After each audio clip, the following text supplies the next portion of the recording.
You're listening to the Gabe Molina Podcast.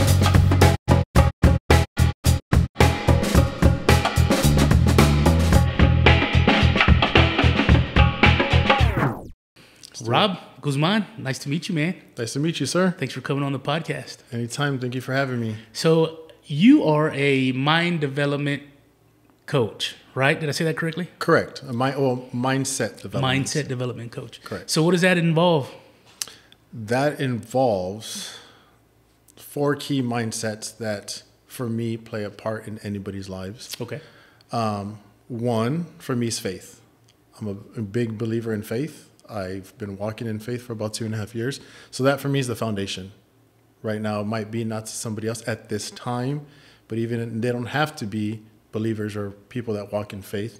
I'm still going to help them, but I'm still going to do it with my values and my integrity. So faith is huge for me. So 2 years ago, what happened 2 years ago that put you on that track? I got a smile out of you, so it's going to get real interesting. It's actually been a journey longer than I thought. Okay. So God has been tugging on me before I even knew it.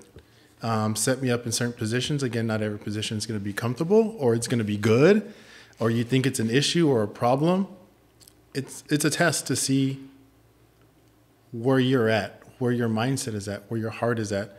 So, being through a whole bunch of different things, a buddy of mine, we're super close. And then we kind of lost that distance. Then he just came back one day and he's like, "Hey man, I came back for you. Go to church with me, do these things." It's like, "Nah, it's not for me." My mentor now, he's a pastor. Before he wasn't. And he's like, "Hey, I'm about to quit my job. I'm going to go be a pastor." And I said, "Okay, cool." I was like, "When you speak, I'll go." Right? Because he's my buddy. Yeah. And I'm a man of my word. So he's like, "Cool, time passes." And they always invited me and it just wasn't for me. He's like, "I'm speaking." I was like, "I'll be there." So I went. Sat in the back row, in and out kind of guy. And then my wife now, dating, doing all these things, she is big into faith as well. And when we started dating, I said, "Don't expect me to go just because you go. I got football games to watch. I got all these things to watch." Different priorities. Yeah, different priorities. It's a Sunday. I don't want to do anything. So then, okay, I'll go. I started going for her. Right. And I would always want to be late because What church was it? Catholic church? Because No, only 45 minutes, man. it's a Christian church. Okay. Just the music was too much for me. Like, it just felt overwhelmed. It's like, can we just get there after the music and just get straight to the word? Do you think that it made you feel a little uncomfortable, or it wasn't your thing? Yeah, it was just like, it just wasn't for me. It just wasn't my thing. I wasn't feeling it. So I would be late on purpose. Yeah. So I was going for her. Would go late. Of course, she would kind of be like, "I don't want to be late. Like, at my favorite seats." But she would, it's a compromise, right? Like, Sure. You're going with me. Okay, we'll go late. I don't want to. But again, that's the compromise, just to go together. Then I was going for her. And then, of course, you run into things in relationships. And I was like, man, I would look over at her and I was like looking at people. I'm a big watcher. Just looking around. I was like, okay, still ain't for me. And then one day it was like, our church has teams, right? Like, you have different teams. You have the tech team, the hospitality team. Gotcha. All these teams, and it was team night. And my mentor invited me. He was like, "I know you're not on the team, but hey man, swing by." Was this the gentleman that had given the talk at the church? Yeah, it's same guy. He was like, "Hey, just show up." And I was like, "Well, on Sundays, we're a blended family. So I got to drop my son off at a certain time. Man, I'll probably catch the last 30 minutes. Like, is it really worth it?" And it so happened, the mother of my son, she was staying in a certain area, which was by the church. So I dropped my son off and I come up to the stoplight. If I went right, I went home. If I went left, I went to the church. Nice. And I stood there at that's the literal crossroads, huh? It is, and to this day, I have. Well, now I know it was the Holy Spirit and God tugging at me like, "Hey, here's that point." And I'm like, right, and I'm like, man, I'm only gonna catch like 20 minutes, like. And I look over here and I can physically see the church. It was that close. Yeah. And I see the flags and I'm like, you know what? I'm going to go. So I go, and again, it's all the seats are filled, and there's some seats way in the back. And I sit in the back, not knowing that we're just dating, but at the time, my wife now, and all my friends, we're sitting all in the front. And I'm sitting back there, and I'm like, okay, cool. Called a couple of minutes. All the lights turn on, and they're chit-chatting. They turn around, they see me. I was like, hey, guys. Oh, wow. Like, I went, and then I started going for myself. Since that day, when they saw me, they looked at me, they waved, and it wasn't like oh, he's here. It's more like, is that Rob? So were they excited or they were shocked? Both. Okay. It was an exciting shock, I guess if you want to call it. And then I just really started going for myself. Yeah. And that's when everything changed of who my old self was. That's when I really started understanding, like, there's more to this than myself. And me being who I am, I get real curious and I ask questions and I like to dig and I like to get to know things. Did you find, and this is just the question, it can be no, but did you find that you didn't quite know yourself as well as you may have thought you did? Because now all of a sudden you're getting more involved in the church, you know, and that's a big thing to get involved in. You know, we'll get into the fitness stuff later, but you know, everybody goes to join the gym, and you go to the gym and you do your thing and you go home. You know, there's a lot more involved when you start participating in something where you're asked to get involved spiritually. That's a whole nother level. It was, and again, correct, right? I only did what I knew, right? Regardless, and so that's going to be different for everybody. And that's what I did, correct. Realized that there was more to me, or more to this journey that I'm supposed to be doing. Am I doing what I want to do, or am I doing what I'm asked to be doing? Again, being obedient and understanding, like, I might not want to be where I'm at, but that's where I need to be in that season, again, to impact people. So correct, it was more of there's more to me than this. And then again, I asked a lot of questions.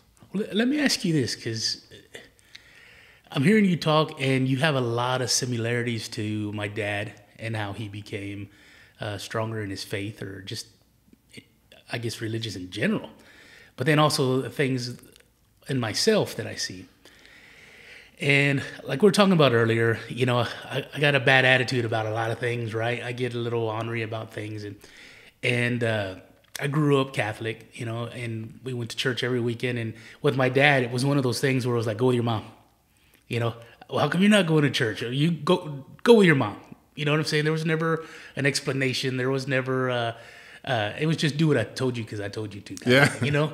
And then he had his experience where he had gone with mom to, same thing. She asked him, hey, come with me to a retreat. They went to a retreat in Laredo. For him, he said, I went with her because she asked me to, right? He didn't want to go. They brought the Holy Eucharist through. And according to my dad, he says, they brought the Holy Eucharist through. And when it went by me, he said, I dropped to my knees and I started crying. And I could not get up and I could not stop crying. And from that day on, he was a completely different person. And one thing that he stopped drinking. He was an alcoholic. He quit drinking immediately. Like, Dad never went through any program or any sort of withdrawals. He just stopped drinking, you know.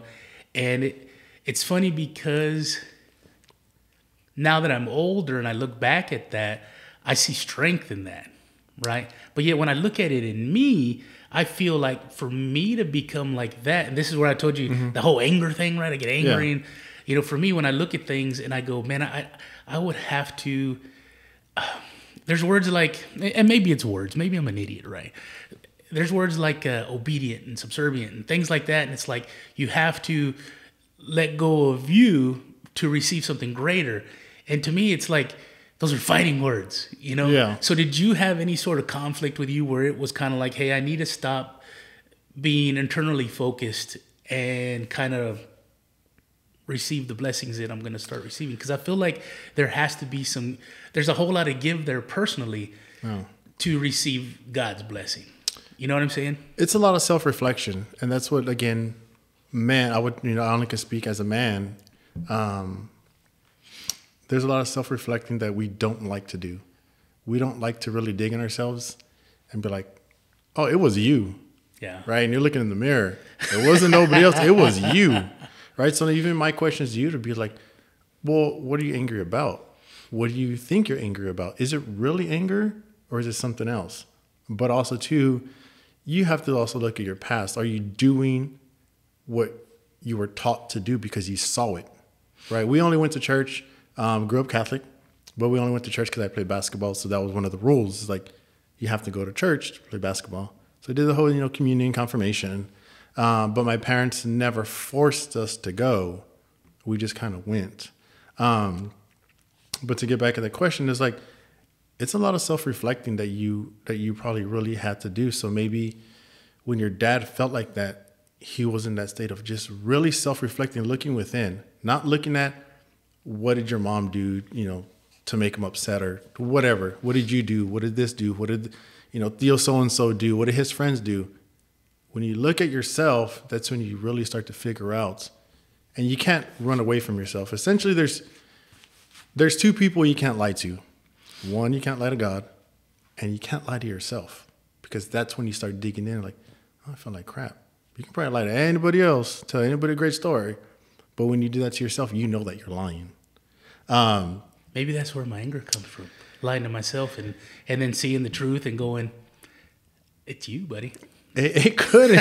Could I make better choices? Yeah. Or am I making the choices that you need to make, right? Because again, have you ever thought about you do the right things for the wrong reason, or you do the wrong things for the right reason, right? Those are questions that I ask myself that daily. What are my intents? Why am I doing this? Why did I start this business? Why do I enjoy helping people? Why am I writing a book? Writing this book has been the hardest thing I have ever done. I told my wife, I'd rather run a marathon, and I don't even like running, and I'd rather run it backwards than writing this book. What is it about book writing that is so difficult for you? For me, it's a mental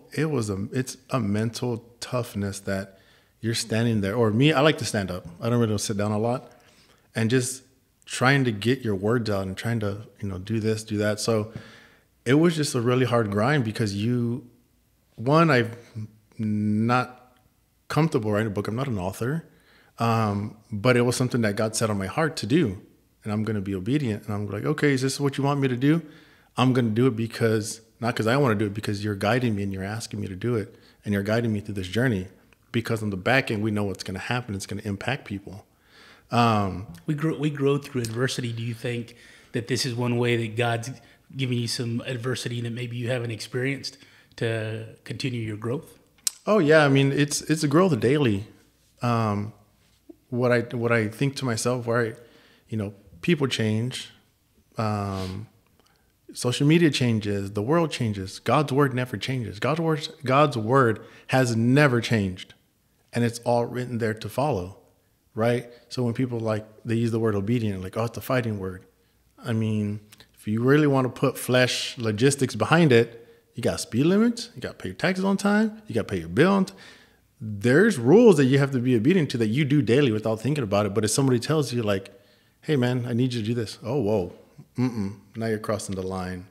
And it's like, well, why? You follow every other rule. Yeah. So I guess it's just, it's that personal trying to understand again where you're trying to go, where they're going to be in faith, obviously, is the foundation.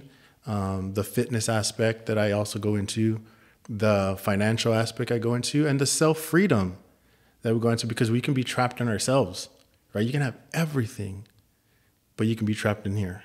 And that's, again, another thing that you go over is are you self-reflecting? Are you doing this? Are you asking your questions? How are you treating people? Are you treating people with integrity? How's your character?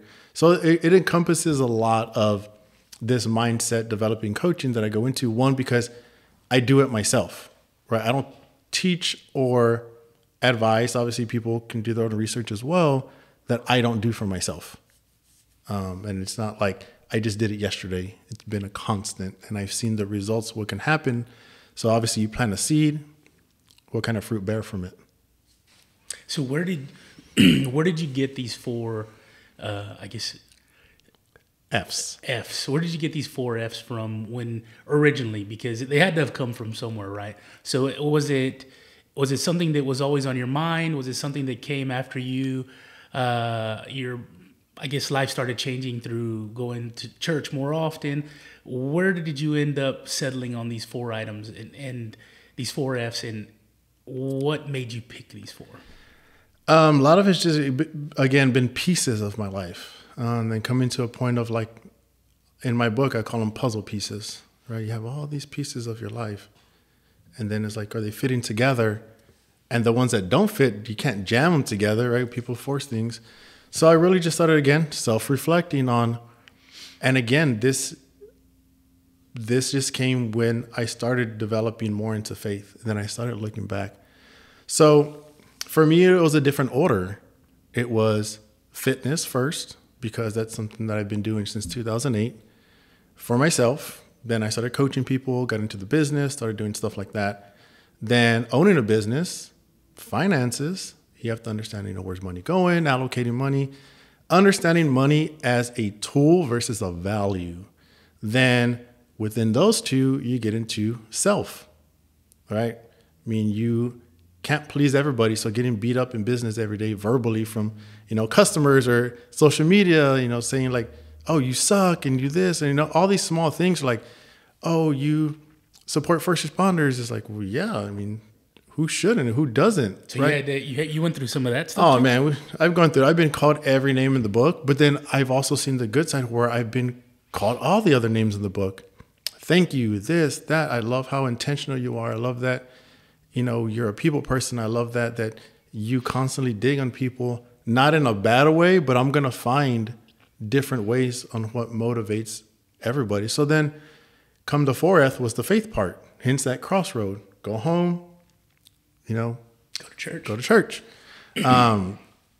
So I just started putting all those pieces together. And then again, to me, it's not weird, but it might sound weird to people. Me and my wife were about to go to sleep. I closed my eyes, and within a couple seconds, I got up and I said, I got it. And she's like, what? What's wrong? And I said, I know what I'm supposed to be doing now. She's like, what? I said, I need to write a book. And she's like, you're going to write a book. And I was like, I just really felt the Holy Spirit and God say, you need to impact people. Then after that, all these things where they could have, anybody would have saw it as falling apart. But to me, it was God clearing my clutter of bring everything down and focus. So that's how those 4S came from. And then, of course, sitting at the table, I had just got done with Battle of the Badges with Renee, which is a first responder event, supporting all first responders, raising money for them. And me and my wife were sitting at the table. And again, you hear like faith, fitness, finances, and family. And I'm like, well, no, family should always be a thing. Yeah. Why do I have to put another F and follow everybody else? And we're sitting there, and we had a good buddy of mine made me a special cup for Battle of the Badges. And the cup was sitting on the table. And me and my wife were talking. We're looking at each other. And then we both look at this cup. And then we both look again. And we're just staring at, I don't know why, the cup caught our attention. And it has the American flag on it. She's like, freedom. And I was like, you're right, freedom. Whether we are in the best country in the world. But then it got deeper into self-freedom. Sure. So that's how the 4Fs came about. That's awesome, man. And it's awesome that it's coming from your life experiences.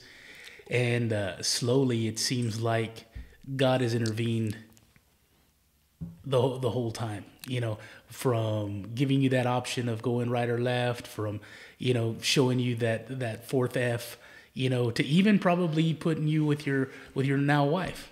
You know what I'm saying? These are all, it's funny because a lot of times we look back and we go, okay, when did my life change? And it's like, oh, my life changed in, 2017 when this happened. And And if we really think about it, we really look internally, it's like it's always been changing since we were young, and not just the fact that we're growing, right? Yeah. But the fact that you can look back and go, man, all these things have been interconnected that have led me to where I'm at, and there's always that little vein of gold in the rock that you go, oh man, that was God leading me to all these points. You know, it is, and again, that's where again the self-reflection comes back, because you're constantly going to change. You know, I saw a funny meme. It's like, you know, if you're a flesh man and you just constantly, you know, again, to each their own, but, you know, think about yourself, and you're like, you know, doing all these different things, and they're like, and, you know, you have those friends that you can always BS with, and they kind of dig on you. Like when you're getting married, like, oh, you're getting married, you know, you're going to have one chick the rest of your life. Or let me know and we'll go to Mexico, get out of here. Yeah. You're going to have one chick for the rest of your life. And it's like, is it really one woman? Because she's going to go through phases. Sure. You're going to have about 20 something women out of this one. That happens to me in 1 month. Yeah. So, and I'm still new, so we're still learning. You know, we're going to be going on 2 years, right? At 40. I got married at 40. oh, really? Yeah. And it's like, I've never been married. So at times people were like, Hey, well, congratulations. oh, thanks. They'll be like, hey, what's wrong with you? What's wrong with me? What's wrong with you? Why did you get married when you were 19, right? So it's to each their own. Yeah. But I think I got married at this age because, again, I was meant to, right? God had a plan for me. God had a vision. God had this path for me. I just had to get on the path, right? It's not called a narrow path for a reason. Sure. You know, it's rough. And again, going back to, again, the anger part that you kind of touched on, it could have been like, well, a lot of people see vulnerability as a weakness. And they say, well, don't, you know, the old saying, like, don't mistake my kindness for weakness, right? But vulnerability as a man, being able to talk about it just makes you that much stronger, right? You're not vulnerable, it makes you weak, because if you hold it inside, that probably makes you weaker than you think, because then you just don't have this good aura around you. Nobody wants to be around you. You're always upset all the time. Somebody says one word and you lash things out. It's like, oh man, something wrong with that dude. And you're like, well, we're gonna go sit over here. And what's funny is, like, most of the time other people are going to see that before you see it in yourself, you know? And by the time you do realize it, it's been happening for years, and there's a lot more people that know about it than you do. Yeah. Let me ask you this, before we get into the other aspects. When you come to somebody, or you get a client and they come to you, or however that works, how receptive are people to the religious aspect of it, the faith portion of it? Because I would imagine everybody wants to be free, everybody could use some fitness, and everybody wants to be more financially stable. Yeah. You know, but it seems like, and I say it seems like, right? Because when you look at the news, when you look at social media, when you kind of look around your area, it seems like people have withdrawn more and more from the faith aspect of life.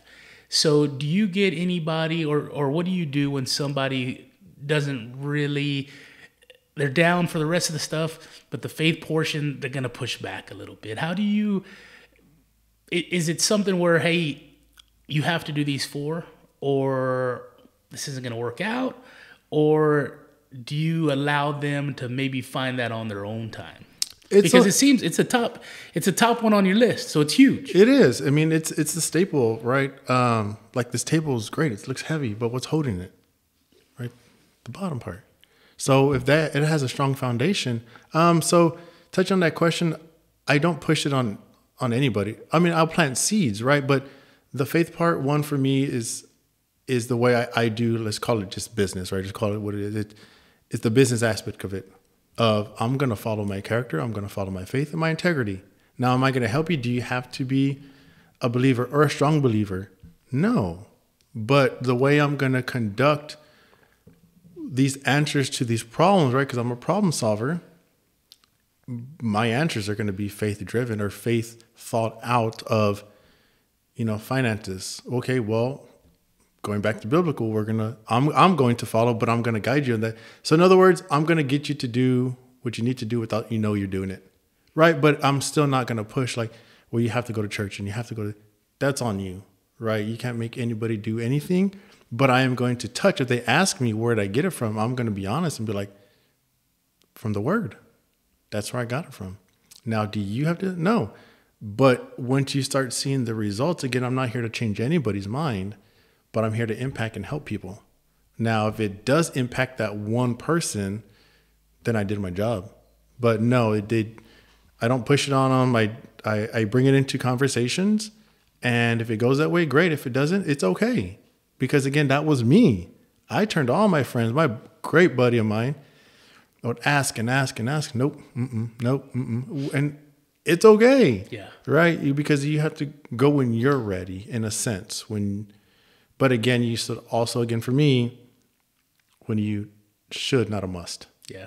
Right. Because again, I know I'm getting a little fast forward, but let's just say you have all the money in the world and you're in the hospital. The doctor's like, we can't help you. I care how much money you got. What's the first thing people do? Ask for prayer, go to God. Well, so why not do that in the beginning? Why didn't, exactly. He's still going to forgive you and help you, of course. But you're only doing it because you're in a certain predicament. Right. So again, to answer your question, no, they don't have to do it. I don't push on them. But if they're curious, I'm more than welcome to talk about that as well. But I always throw in, like, your process is faith foundationed that I'm going to guide you in. There's a lyric in a song that I always think of whenever I'm being selfish.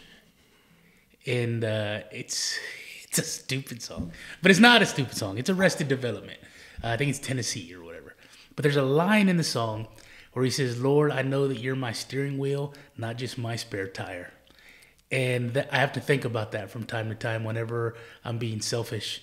And that kind of makes me think about how I'm living my life and things that I'm doing immediately and things that I need to change. So it's interesting because when you're telling me this story, and I'm thinking about it. I'm thinking about your buddy who was, I don't know if he was a pastor, but he was giving the talk at the church, and it was him talking to people about God and helping guide people, and how, not that you were being resistant to it, but you were being resistant to it. Yeah. But now, here you using a different avenue, but doing the same thing he was doing in front of that church. And to me, that's a beautiful thing, because that's a full circle thing. And it's like, you're not a pastor, but you're doing a pastor's job. Well, we're stewarding. Right? You're stewarding to people. And it's my dad, after he'd been religious for some time, we were talking about it, and we had some Jehovah's Witnesses who would always come to the house. And I would always, I was an idiot, right? I'm 14, whatever. I'm complaining about Jehovah's Witness knocking at the house early in the morning. And I remember asking Dad, why do they do that? What's the purpose of that? He says, well, they're administering God's word, and we should all be doing that, not just the witnesses. And in a way, you found your own avenue to introduce people to God's word. And I think that's awesome, man. Yeah, again, I didn't know it was going to happen. It just kind of, it happened, and I'm accepting what's happening, and I'm accepting the challenges that come with it. Again, being middle-class Hispanic, right? You pick up, the hard-headedness from generations. And It's like, okay, well, nobody likes to be the first to break something, right? Nobody wants to be the first one to do anything. It's like, hey, you go do it first. Or like you're going to jump off a cliff into the water, and you tell your buddy, well, you go first, and then I'll go. Right? I'm the guy that's like, hey, I'm down. I'm going to do it. With or without you, I'm doing it.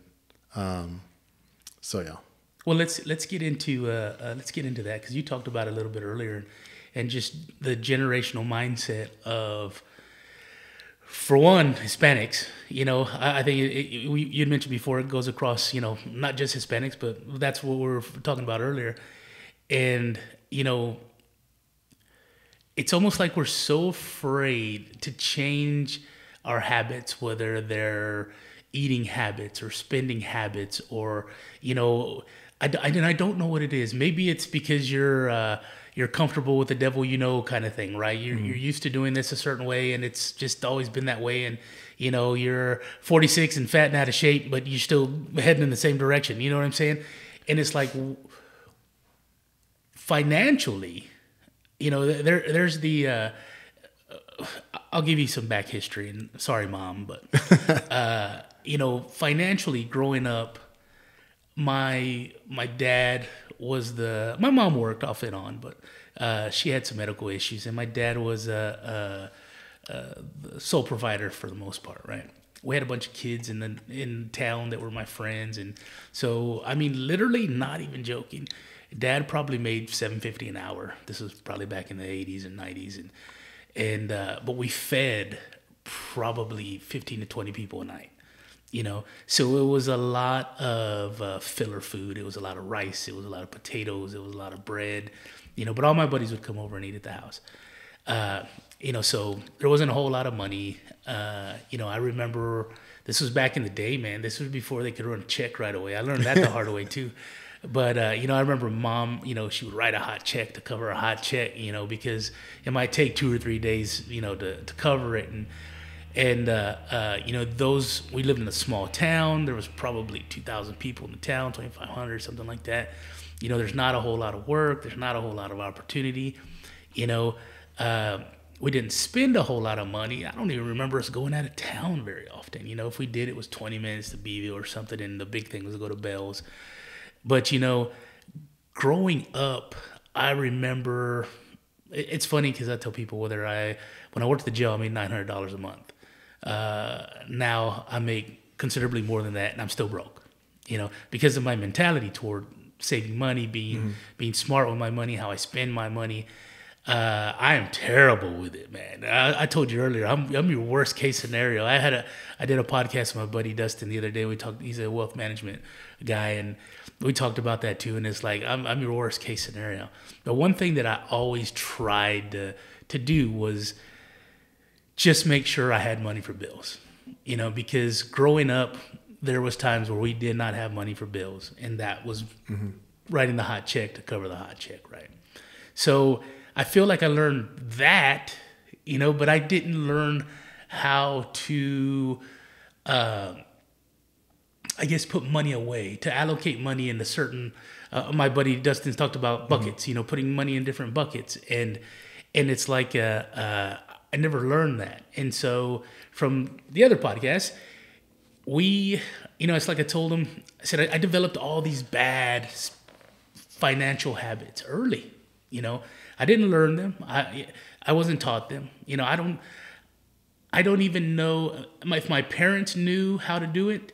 They didn't have the means to do it, so it never got conveyed to us. So it's like I told my buddy Dustin. I said, you know what? By the time I was 28, I had all these credit cards.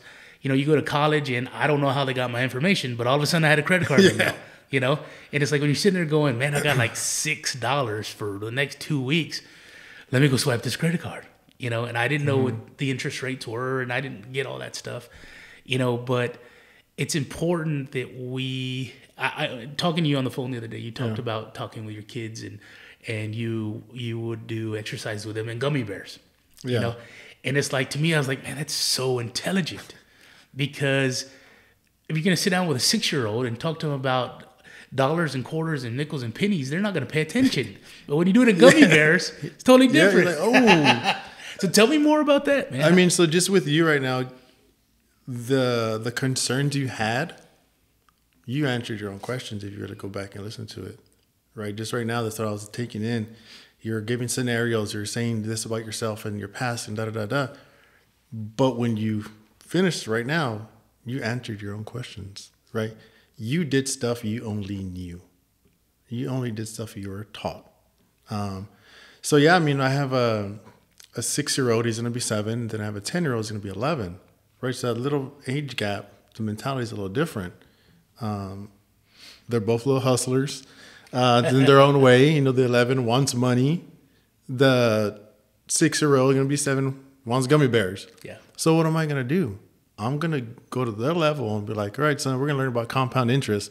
But I'm not going to tell them it's called compound interest. And be like, okay, I'm going to give you 5. Now, it's your choice whether you eat them now or you can wait. Now, if you wait, you don't know what you're going to get. You might get nothing or you might get something. What do you want to do? And he just sat there and looked at him and was like, oh, he's waiting. So then I gave him 2 more. So I'll teach him like, okay, now that you went from 5 to 15, you can eat 2. right? So I'm teaching him these little things, and I made a little Instagram video about him doing it because again, that's what's catching his attention. The 11-year-old, she has an iPad, stuff like that. Well, it was her birthday. She's 11 going on 22. Yeah.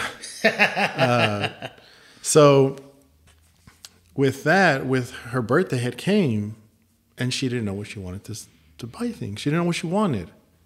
Right. So I was like, oh, hey, take me to Target. I want to do all these things. It's okay. Before we go and buy these items that you're probably going to last 10 minutes with and you're going to chunk it or you're going to break it or you think you're interested in it and then you're not. Let's talk about something real quick. Right. Let's talk about this iPad and let's talk about like Apple and like, stuff, small stuff like that. So now I was like, okay, I'll give you some options. I'll take you to Target and buy whatever you want. Or like she was into Roblox. They got like Roadbucks and you buy gift cards. And I'm like, so you'll spend your money on things that you think are cool because people online like, oh, cool, you got the flying dragon. Or we can teach you some really cool stuff that goes even further than that. And she's like, I'm listening. Right? So I was like, you own Apple, right? And she's like, well, yeah, it's an iPad. I said, would you like to own Apple? And she's like, well, what do you mean own Apple? And I was like the company. It's like, I can do that? And I said, yeah. So again, everybody do their own research. I don't do the get quick rich type deal. I go for longevity, for wealth. And I'm like, okay, cool. We're going to learn about the S&P 500. She's like, well, what's that? I said, well, it's the top 500 companies in the U.S. and you just feed into it. And if something's not happening, they do all their things and they're moving people out. So look, Apple's on the list. Do you physically want to own Apple? Right? Because again, I don't do individual stocks. I just rather put in there, let them do the work. Right? So I can do that. And I said, yeah, you're old enough. But again, of course, you have to fill the paperwork for your, because she's underage. So we created her an account and I have a video of her doing it all by herself. Really? So when people think investing is hard, it's like, no. Getting a house loan and signing house documents is way harder. And intimidating. Because you got this papers are this big versus basic investing for longevity. So now her little video is like, she's doing it on my laptop and then she grabs her iPad. She's like, I don't just own Apple, I own Apple.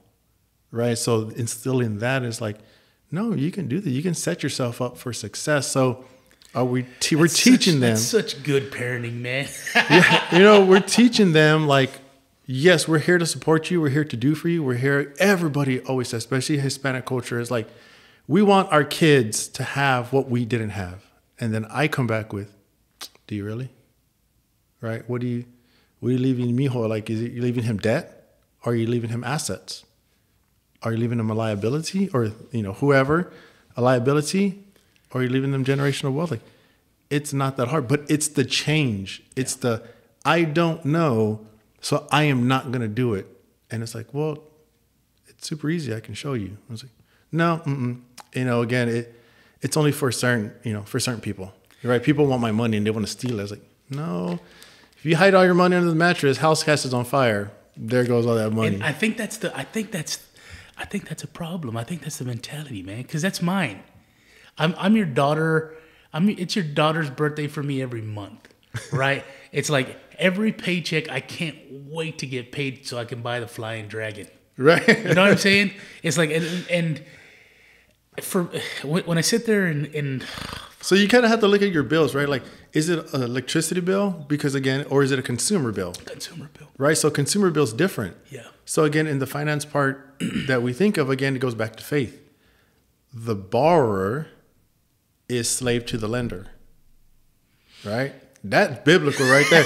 You can go look at it. Y'all go look that up yourselves, right? Then they also come, God also comes with it. Jesus also comes with it. It's like, if people think money solves all the problems, but if you already have bad money problems, more money ain't going to do nothing for you. So it goes back to, if I can't trust you with the little, what makes you think I can trust you with the lot? You can't even trust yourself, right? Biblical again. You go back into that and you really again get to self-reflect on what is that happening. So when I go into that and I go into the consumer part and I'm trying to tell, like, you know what, we'll get you out of consumer debt. We'll do this, do that. Then we'll get into, because again, there's steps, right? I don't try to bump up and be like, okay, instead of step 1, we're going to go to step 5 because you did so good. It's like, no, we're going to keep it consistent because, again, consistency is what gets the name of the game. And then, again, whether it be, faith, fitness, finances, or self-freedom, people always talk about being motivated, right? And motivation is a feeling, right? People don't like to hear that sometimes. It's like, you feel warm and fuzzy and motivation. I can tackle the world. I'll do anything right now. And then 2 hours later, you're like, man, I don't feel like doing it no more. Yeah. Motivation is a feeling. Yeah. And it comes and goes. I don't always feel motivated to work out, but I do because I am capable of doing it. Doesn't mean I, try to go for, personal records all the time and lift heavy and do all these things. I do it because I can and I know I need to. One, because again, I want to run all my kids. I'm going to be 42. I want to be the dad that gets to do a whole bunch of things with them. So getting back on track again, it's a biblical thing. Like you have to know exactly kind of where everything's going, and you have to call it for what it is. When you start shying away from it and giving it different words, again, you're lying to yourself. Yeah. So again, just coming to the realization of where your money is going. If it's consumer bills, let's get that taken care of. Again, and I even push like, hey, I think everybody should own a business, regardless of what it is. Because again, when people say it's not fair, it's like, well, what's not fair? Well, so-and-so, doesn't have to pay taxes. And it's like, well, everybody kind of pays taxes. But if you go into it, what is the logistic part of it, right? Again, we'll just use it as an example, again, of understanding, right? And again, to each their own, so hope nobody gets upset. As a few years back when they were asking, we want to see Trump's taxes and all these things, and he's doing all these things and he doesn't pay any taxes. And he's like, well, one, he's not a politician. 2, he's a businessman. Any business owner does not want to pay taxes, right? You're not doing tax evasion because that's federal and it's illegal. Sure. You're doing tax avoidance.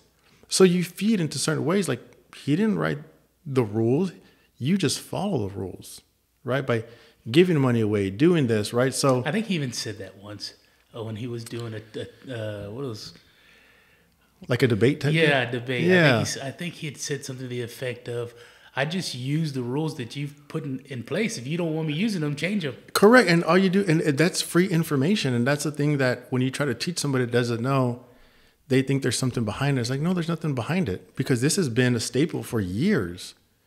It's just, are you willing to change? Are you willing to change up here? Oh, especially in your heart. Yeah. But are you willing to change up here to make these advances in your life that you're looking for, right? You want change and you have goals, but are your habits supporting those goals, regardless of what it is, regardless of what mindset it is, or regardless of what this is? Like, are your habits creating a routine, which creates a vision, which creates purpose, which, creates, it goes all the way down to like, what is, for me, I always ask a lot of clients, I'll ask you right now, what is success to you? Success to me? Oh, man. You know what?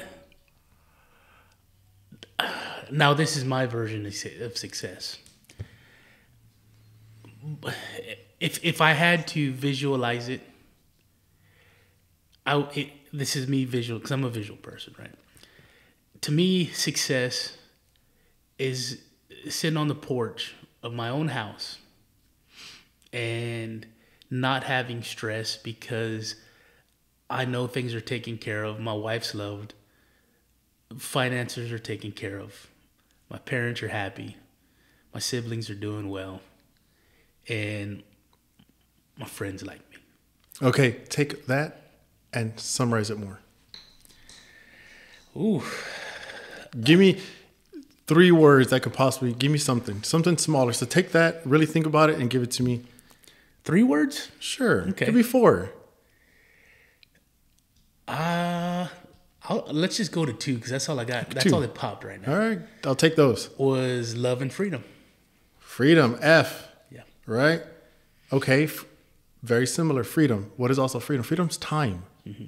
Money cannot buy time, but money creates opportunities, right? So a lot of people want money, and it's like, well, no, you don't need to make 6 figures to make 6 figures.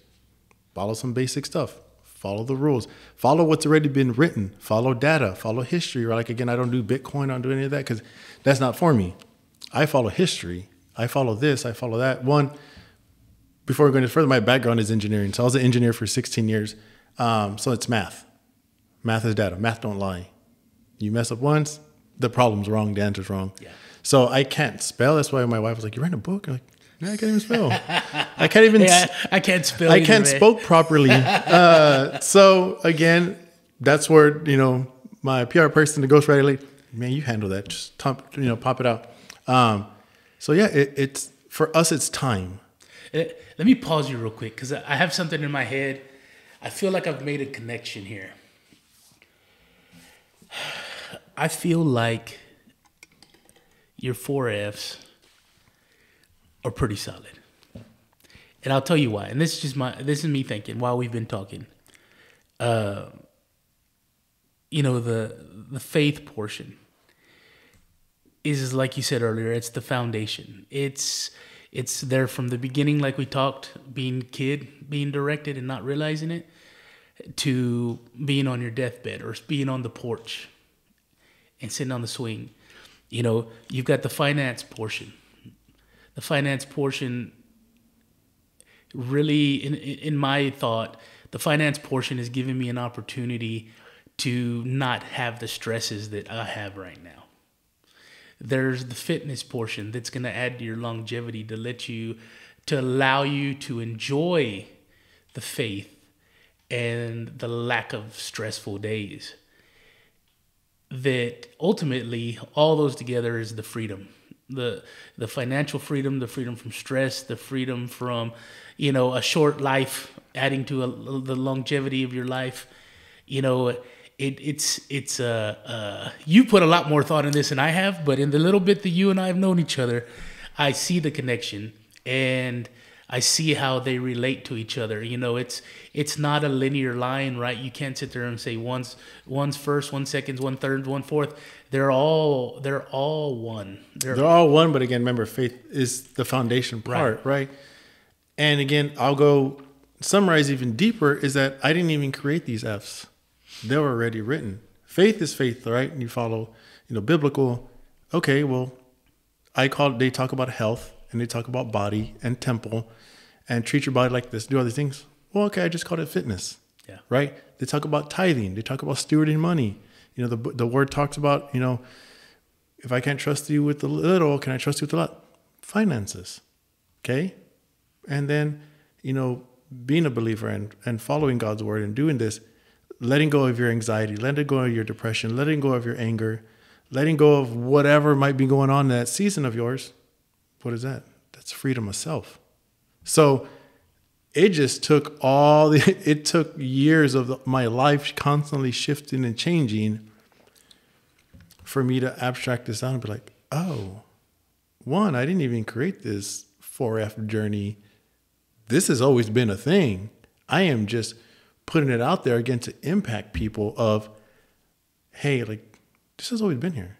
And you want XYZ, like, it's there. So again, summarizing out of those things, it's like these 4Fs have always been written. It's just now planting seeds in different people. And again, if they take onto it, awesome. If they don't, awesome. But again, it's their personal choice. Yeah. You talked earlier about having all the money in the world and then being sick and then having to ask for prayers and, the money's less important.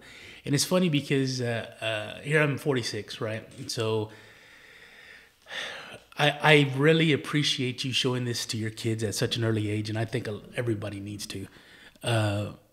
Because for me, there was all that early debt, right? And there was the chasing a dollar for such a long time, and trying to put yourself in finding a career and all that good stuff and thinking that we were heading in the right direction. But it's so interesting because my dad's got some medical issues. My mom's been helping watching him and stuff. And it's funny because now that I'm here at 46 and not at 26, I sit there and I go, man, you realize what your priority should have been the whole time. you know, because back then at 26, it was getting paid so I can go buy CDs on a Tuesday when everything came out at Best Buy. You know what I'm saying? And Blockbuster music. Blockbuster music, you know? And it's like the sooner, I always say, I don't know a better way to phrase it, but I always say get it, right? I always say when a kid gets it, you know, and whatever that it is, you know, when they get the importance of life, when they get the importance of finances, or when they get, you know, I'll go out and I'll buy, I'll get paid and let me go buy ammo. Let me go buy a gun. Let me go buy X, Y, and Z. And it's like when I should have been investing, I should have been putting that money away, because now at 46, if I needed to go spend time with my parents, you know, and I literally just spit across the table. If I needed to go spend time, you know, with my parents, I would be financially free to be able to do those things. Yeah, when you touch on finances again, it's not like I want to teach you to take the joys out of life, right? Yeah. You want to have the joys, but just take, you know, handle what you got to handle first. Again, sometimes when I teach people, it's like, pay yourself first before you pay the man, right? And the man, as I mean, like your consumer bills and these things, because that's not going to go anywhere. They're going to hound you and call you. But I'm not telling you to pay yourself to go spend. Sure. I'm telling you to pay yourself first to be responsible, because when you earned it, right, then you go and, you know, do those things, right? So again, you have all the tools, but are they in order? And again, I told my buddy the other day, I said, as a man, like once you get to a certain age, we don't like to read instructions. Yeah. Right. Until you go to IKEA, and get one of those 100%. 100%. I mean, 100 pieces. And we say, oh, I've seen that before. I'm just going to do it off of eyes. And then you're like, why did that take me 5 hours when it should have took me 30 minutes? Because we chose to get away from the instructions, right? Every once in a while, it's cool to look back at them, you know. Man, I might cut this part of the podcast. to go to this. So not saying that you couldn't buy ammo, that you couldn't buy guns, because it's you enjoy, it's your hobbyist. You know, I love those things as well. But again, it's one, people always feel that they deserve it, but did you earn it? Did you do what you need to do to get those things and still be okay? And you didn't change your family dynamic. You didn't add stress on your wife. You didn't add stress on yourself. And then again, like being Faith Walker, you believer as well, we're essentially the leaders of the household, right? It's God, the man, women, and children, right? Again, people are going to take it as, you know, as how they want it. But there's a leadership role. Sure. Right? Should I go boasting around my house and be like, I am the leader, you need to listen? No, it's with earning my wife's respect. It's with serving my wife. Even when I don't want to, I continue to serve her. That she's going to see those leadership roles in me and believe in me, right? They always say, like, a strong man has a strong woman as a backbone or behind them. Yes. But how much stronger do you think the man would be? Put your wife on the side of you or have her walk in front of you? You bring out the best in your wife, guarantee, hands down, every man will get tenfold, right? You're still the leader. You're protecting from the back. Yes, she has your back, but just that you're pouring into her will bring out not just one woman, 24 different women in that one woman. So again, going in that route of like, you have all the tools, and there is a little bit of order, right? So enjoy buying ammo. Don't feel like you can't enjoy life. So I don't tell, unless I see like, oh man, it's just a mess on there. Like, let's just get it together. Once we get it together, then we can go back and enjoy going to the gun range, enjoy buying ammo, because I don't know, ammo is super expensive right now. We went shooting like last month. Expensive. Yeah, it's bananas, man. Yeah. I want to touch a little bit more on that leadership part, because I think you said it very well. You know, you talked about it in the household, but it's like that everywhere. You know, I think people tend to look at leadership and they're misled by the word leader, right?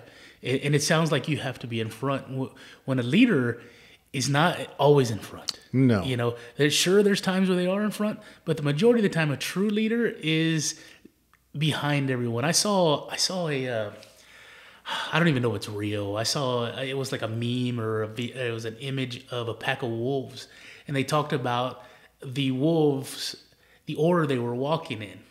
And they said the oldest, slowest wolves were in the front, And then I guess the mid-level wolves were kind of in the middle of the pack, and the main wolf was in the back. And the main wolf was making sure that everybody walked with the older wolves that could, that way they kept that pace.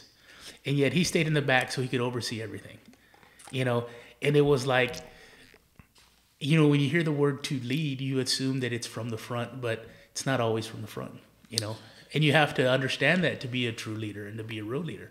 You're not like you said, you're not the guy that walks around and goes, I'm the leader of the household. When you're the leader of the household, nobody has to tell you. Same thing at work. When you're a leader at work, when you're a leader in the gym, when you're a leader out in your community, a true leader doesn't have to tell people that they're a leader. Correct. Everybody already That's like knows. a boss, right? Yes. A boss will tell you what to do, go do it. A leader would do it with you. Right. They'll get dirty with you. They'll lead by example. They'll lead from the front. They'll lead from the back.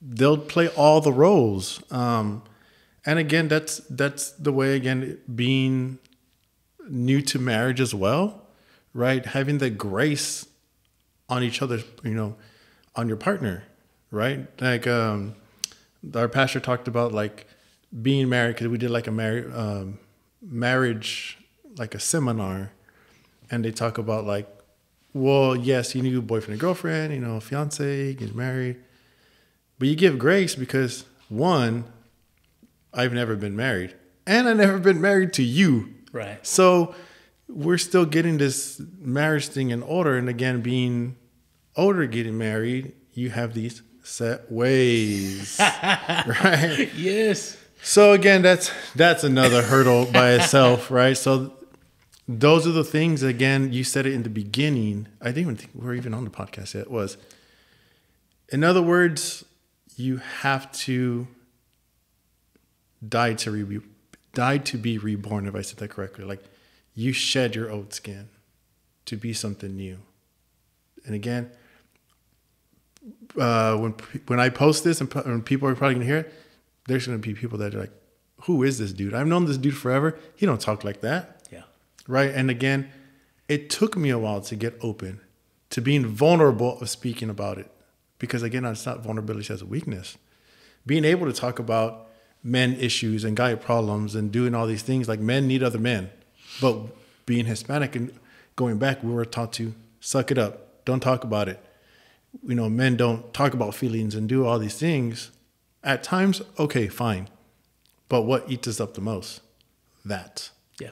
And that's when self gets contained, hence the F again. I want to touch on that a little bit more, because I feel like our parents and their parents always, there's an idea of what manhood is, right? You suck it up, you go to work, nobody cares about dad, right? Mother's Day is massive, Father's Day, I'll see him if I see him, kind of thing. Yeah. And there's certain expectations as a man, to do certain things. And to me, there's not, I don't see that as a complete negative. To me, yeah, you know what? There are certain expectations, and I like those expectations of me.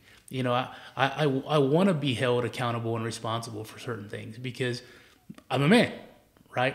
But at the same time, and there's this weird little, I don't know, there's this weird little brackish water gray area thing that I kind of get weird in the sense that, to me, it's like, it's okay as a man to show your weaknesses, to show your vulnerabilities, because it's not that you're weak by doing those things, but you're conveying to other men, hey, I have these similar problems.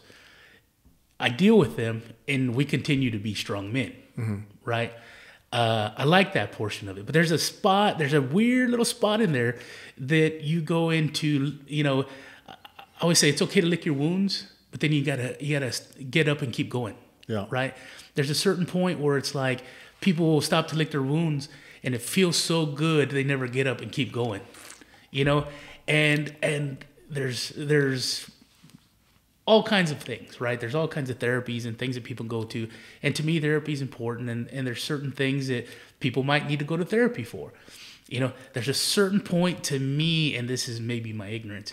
As a man, you just got to get up and go now.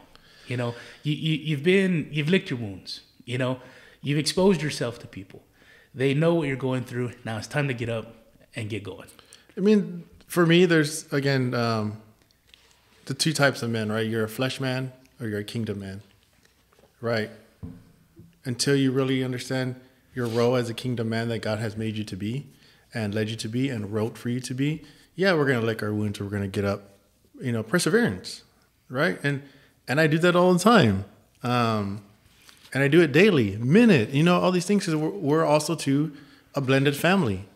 I've never led a blended family before, you know. So that being new to me, so yeah, I got to lick wounds and keep going.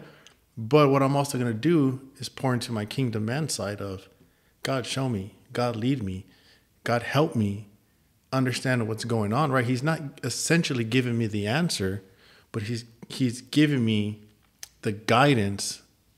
And people want the answer. Give me the answer. And it's like, he might show you in a different direction. Like, God, give me strength. And he gives you these big problems. And you're like, hey, bro, like, what's going on here? Like, I need strength. I asked for strength. Well, guess what? I'm already buried. You solved that problem. You got strength. Yeah. And people don't see it like that. Yeah. So, yeah, licking the wounds, brushing it off, you know, put some dirt on it, walk it off. You're fine. Are great traits to have. But also, too, you have to have that balance, because that also can be self-destructive if you think about it. Yeah. Again, going back and forth, again, it's the balancing of life that for me as a man, that you would have to, that you have to do daily, that you have to do this, because again, we get stuff thrown at us, you know, just like women do. But again, we don't talk about those things. It's not in the forefront, you know. We do women's stuff like that. We sit back and it's like, okay, well, let's brush it off. Don't talk about it. Yeah. But then we get like, it implodes and it becomes bigger. And it's like, why can't you talk about it? And that's what I would like to see more of, man. I would love to see more of dudes. What is it called when you do it like with the church? Fellowship. Right? Yeah, like a men's... I would like to see more men's fellowship kind of thing. I mean, I'll throw a little plug in there. Oh, do it, man. June 16th, I believe, which is a Friday. Let me double check that real quick, because to answer your question, yes, June 16th, Grace Avenue, the church I go to, having a men's event. Yeah. There you go. You want to see that? Man, you're more than welcome to come as well. I'll save you a seat. Yeah. You know, and because to me, it's like, guys don't just sit around and be guys as we get older. You know, when we're in school, when we're in college, we have a huge group of guys. You're always with your boys, right? Yeah. And then as you get older, people separate, and not from any sort of negative, you know, hey, we had a falling out or blah blah blah. People get busy. They get busy with work. They get busy with children. Yeah. They get busy with life events. You know, maybe there's an illness. People would just get busy. You know. And I'm an idiot, man. I say stupid stuff all the time. And I used to tell my wife, because I remember when she first started teaching, it was always like, hey, come with my teacher friends. All the husbands are going to hang out. And it's like, I'm not a dog, you know, I'm not a pet. I'm not going to go hang out.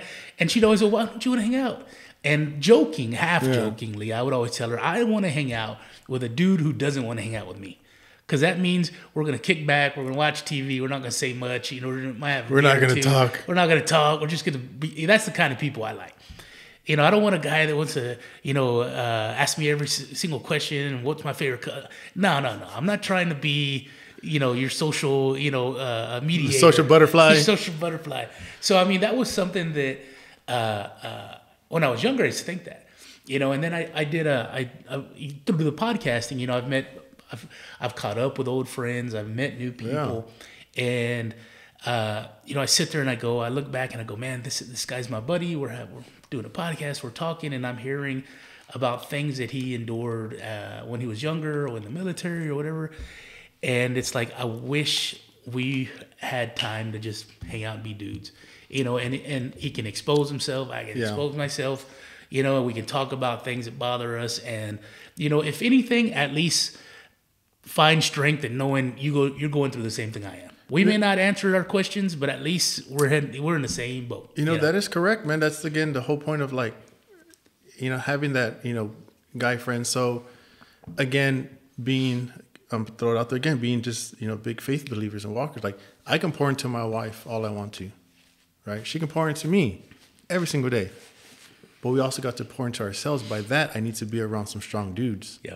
I need to be around a strong group of circles. Like, I still have my homeboys, from the hood that we've been friends since 6th grade, right? I don't push, church on them, stuff like that. I talk to them daily, weekly, whatever that looks like. But I also have my other group of, godly men that help me thrive in that area. That doesn't mean I can't go to my friends that I've known for a long time and be like, hey, man, like, how are you doing? How are you feeling?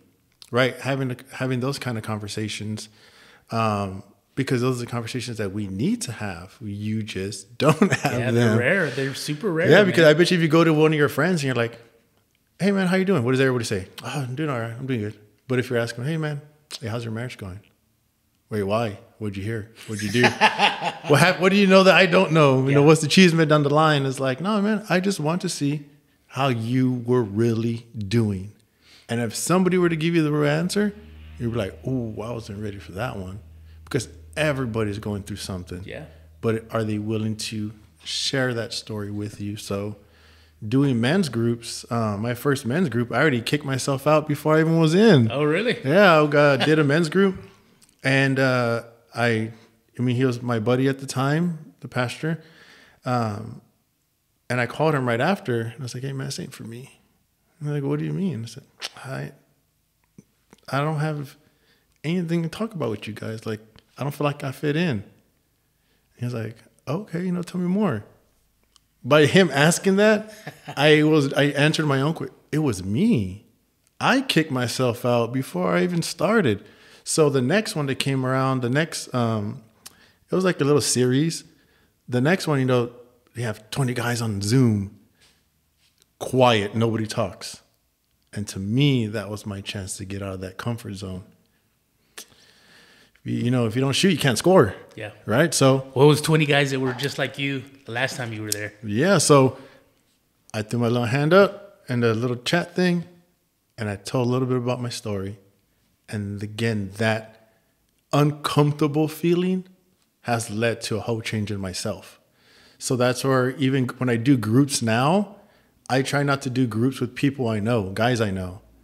I try to do like you. I want to be with the dudes I don't know to see if I can start conversation, not get away from conversation. I want to start it. Yeah. I do want to ask you what's your favorite color, bro. Like, mine's black and silver, Mine's black and pink. Yeah, black and pink. Hey, Bret Hart back in the day. There you go. You can do the Annabelle. Yeah. I watch wrestling too. Hey, great beard, by the way. I just want to tell you that. Oh man, I worked out, then I went to my daughter's jiu-jitsu class, so I didn't have time to freshen up for you because I ran behind on time. No. This is a little deviation from what we've been talking about, but I'm just gonna throw it out there. What beard oil are you using? Because it's glistening in this light. I make my own. Do you really? I do. Being an engineer, background science. Yeah. Have a little bit of chemistry, so I like to know things, right? So it's like, what's like the real deal stuff? Like, I want to know what the stuff that really works, not all these, shelf life preservatives, these things, and then really understanding what beard oil is for. It's not for your hair, it's for your skin, right? Because the longer your beard is, the hair pulls the moisture, and then you get like rough dandruff and all that. Well, keep your skin nice and shiny and healthy and moist. Your beard's gonna be flossing and be shiny and all that. So I don't know if they can tell on these cameras, but it's glistening. And then plus I need to get cleaned up. So shout out to my boy Sam the barber. Keeps me always clean, but I haven't seen him in a while. Yeah, I met him at church as well. Oh, really? Yeah, he's my barber now. That's awesome. So you can meet a whole bunch of different dudes that you don't even think were, believers and faith walkers and stuff like that. So yeah, I make my own. Well, getting back into the 4Fs, I'm gonna have to, next time I see you, I'm gonna need you to give me a little vial so I can try it out. So. I'll make you some, man. But so we've touched on the finance portion, the fitness aspect of it. How are you bringing your clients into the fitness aspect of it? I mean, if that's something they want to on their plate to learn, I'll teach. If it's something that's not for them, again, if you really think about it and you take titles off, right? Take fitness off, take finances off, take faith, take freedom. do you want to know? Right? It goes back to just the basics.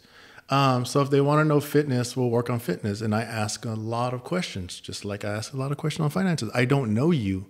I don't know who you are. I don't know how you think. I don't know why. How did you get to where you're at now? Why did you get to there?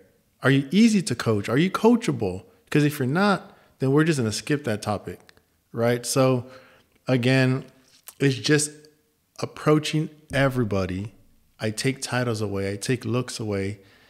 And for me, I see a problem, and I'm a problem solver. You have problems, right? And I know it sounds terrible, but you have problems, right? You want to go on vacation next week and you want to look a certain way. Cool, we got a problem. We need to get you what you think that you want to look like, and let's go from there. So again, it's like, I'll do my part, but I need you to do your part as well. So again, I approach fitness just like I would approach finances. How bad do you want it? Right? What are you willing to do? What are you willing to give to get? You want that, but what are you going to do? Are you going to, I don't have time. I'm super busy and doing this. What time do you go to bed? Oh, at 11. Well, let's go to bed at 9. No. I got to watch my stories, or I got to watch my shows. Cool. Wake up at 4. No, I'm not an early bird. I don't wake up at 4. Well, I guess you don't want it. You want change, but you're not willing to change. So there's always a solution, right? Prioritizing your schedule, prioritizing this. Again, going back to earlier in the podcast, you said busy. Okay, well, I just finished reading. It's called 8 Steps or 8 Essentials to be Christ-like. And one of it's talking about decluttering. The enemy wants you to be busy, so you're not focusing on God. You're not focusing on the word because you're cluttered with too many things. Cool. Do you really need to be that busy? What's happening? What is it? Or are you trying to keep busy to avoid advancing? So you can't tell me you want something in fitness, but tell me you don't want to wake up early.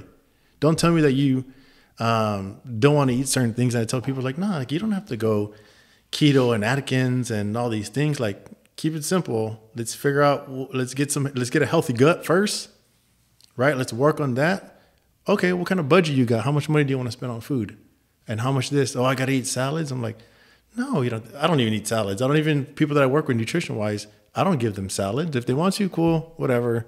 But let's go with the stuff that has nutritional value. Let's go for the stuff that really works. And science, again, fast forward fitness to now, everyone wants that instantaneously change. And it's like, no, they want to take magic poop pills and, detox this and this and that. I'm like, no, it's a chemical telling your body to do something. And once you stop it, you're probably going to gain double the weight back. So I used to call myself like the bubble burster, like, boop, I'm going to burst your bubble because it's reality. Science. It's reality. Yeah. Tim over at Heavy Metal has got this little app or something. By the way, I love Tim. Tim's a good dude. Known him a long time.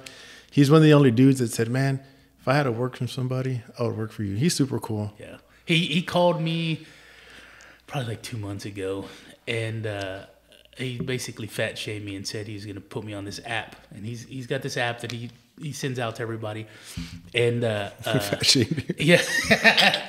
And so I take the app and I do some of the extra. I'm terrible, man. So I take the app, I go see the exercises that I think I can do, and I do them. A lot of it's kettlebell work. A lot of it's, I got some ropes at the house. He keeps telling me, you need to get in the gym. And I need to get in the gym. I have a mental block there that I'm working on. But there's that aspect. And like I told you, I kind of got to the point where, I'd seen those memes where it was like, hey, don't look at it as a negative. Look at it as you get to exercise. Yeah. And don't get me wrong. I'm in a fitness deficit. I got a long way to go, but I've gotten to the point where it's like, okay, I'm at work. I'm sitting. I have a sedentary job. I get up. I'll go to the truck. I keep a nice chest in the back of the truck now. And I keep waters and drinks in there. And I keep them in there that way. When I want something, I've got to physically get up, go outside, walk across the parking lot, go to the truck and get it. While I'm out there, I'll do 10 to 20 body squats. And then I'll come back in. And, if I need to get up, I've got a little block. I'll do some stretching. So I kind of do that all day long. And then I love my stories, man. 90 Day Fiancé, that's my jam. So I start watching those things. And I got to the point where it's like, okay, well, now I'm gonna watch this, but let me do some goblet squats with a kettlebell, or let me do some swings, or I've got some dumbbells and things in there, or I'll go for a walk, or so I've been introducing that since Tim fat shamed me, just at the house, Yeah. And it's interesting because like my body needs to move, especially at 46. We were meant to move. Everything hurts, man. Everything hurts. I've got a weird spot like in my shoulder that hurts. So like when I do certain things, certain movements, let's say some lat pull downs or something, when I put it back, like I get this lightning pain in my upper shoulder. So all that to say, I've been introducing more movement stuff in general. Yeah. Some more exercising stuff. I've slowly started to realize I don't need to eat as much as I thought I needed to eat. I told my wife, I said, I still got fat guy habits. I still got to go buy 3 breakfast tacos.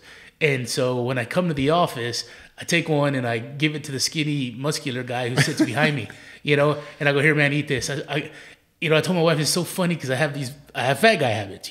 I gotta go buy this many tacos. Yeah. But I know I don't need to eat this many tacos, so I just give it away to the skinny guy. And then I'll eat 1 or 2 of the other one. And so it's slowly. I think my body's changing too, in the sense that I remember as my dad was getting older, he would say, "You don't need to eat as much. It's weird." My father-in-law, he'll cook one meal and he'll eat it all day, real slow. And I'm getting to the point where when we were younger, and we played football, it was a bunch of us, man, we were terrible. You would flip your lid watching us eat. We'd go to the pizza buffet. We'd leave just piles of crusts. Terrible. Again, anything in over moderation, over consumption, Yeah. right? It's just the moderation part. People think like, oh, you don't even eat, you do this, or like, oh, I bet you're dieting. I was like, no, man, I just pounded down 2 bags of gummy bears. I ate a large pizza. Like, oh, you did? I'm like, yeah, right.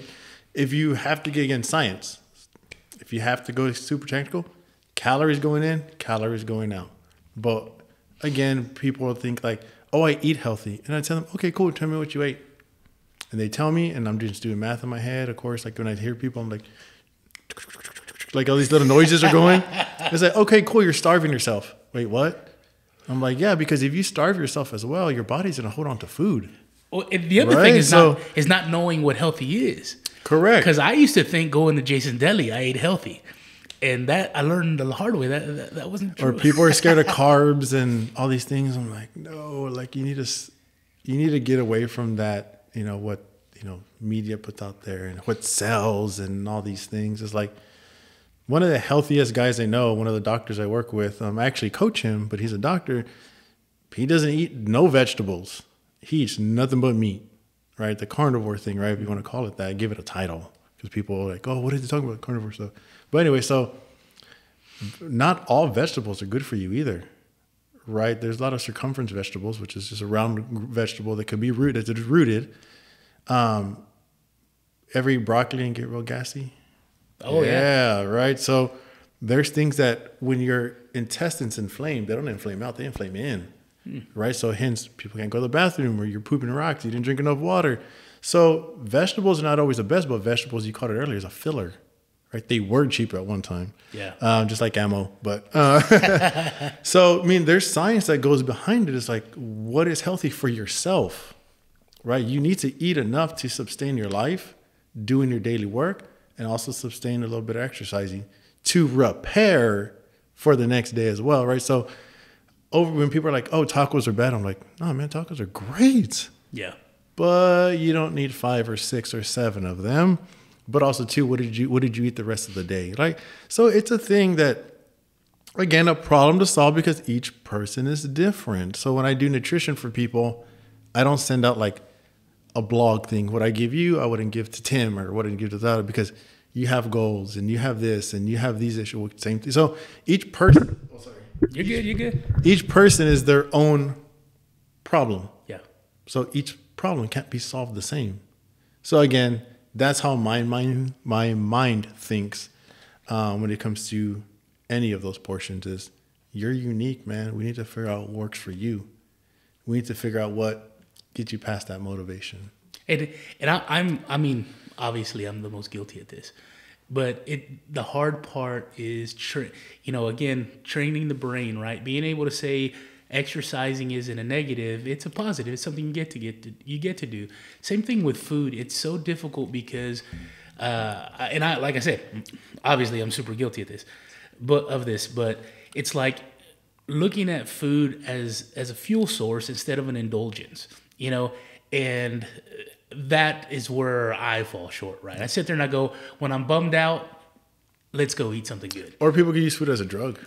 That too. Right? I'm glad you said that, because I'm going to say something that's been on my mind, but I don't say it because it sounds stupid. But it's like... This is your show, bro. Go for it.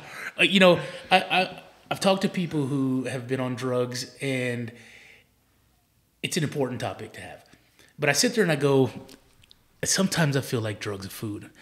And it's almost like asking somebody who's on methamphetamine to stop being a drug addict while you still have to use some methamphetamine. So when I say that in the sense of food. It's like you're addicted to eating food, but you still need to eat food. You know what I'm saying? Yeah. There's not like this, hey man, I kicked it, I haven't had meth in 12 years. It's like you can't do that with food. For somebody that uses food as a comfort, right? You had a bad day, you had a great day. Let's go celebrate. Let's go grab a bite. You get into those weird things where it's like, okay, well, you get scared of food, right? In a sense. Well, it's not so much scared. It's just like, hey, I don't know what to eat, so I'm gonna eat this, and I think that I'm doing well. And I'm, you start for me here lately, it's gotten to proportions, right? So I'm not really saying, no, I'm not gonna eat none of this stuff. I just go, okay, hey, fatty, you just bought 3 tacos, go give one away. Go give 2 away. Now again, everybody's going to work a little different, right? Again, the mindset thing. But a solution would be hire somebody that's in that field. Yeah. But it comes down to like, oh no, like they're too expensive. I'm like, oh, but that food bill last weekend, right? So coming from the fitness world sometimes, and they're like, oh no, Rob, you're too expensive. I'm like, a client that I was going to work with, it's not fitness, but we talked about the financial side. I'm ready for change. I'm ready for this. And I told her, okay, well, this is what it's going to look like cost-wise. Oh, no, I can't afford you. And I'm like, according to that Instagram story, that $20 turkey leg at Fiesta and all them beers, your 2 weekends could have paid for me. So what is your priority? Is your priority to change or is not? So when you fall into like the habits of, again, probably wrong word, scared of food or not knowing what to do, people want to go instantly and go to Google, right? Google, what are healthy foods? Well, Google is just going to throw something general. They're not going to touch into your background, your history, your medical issues. Google is not going to ask, what kind of medication you're on? Are you on medication? Well, why are you on it? Have you had past trauma?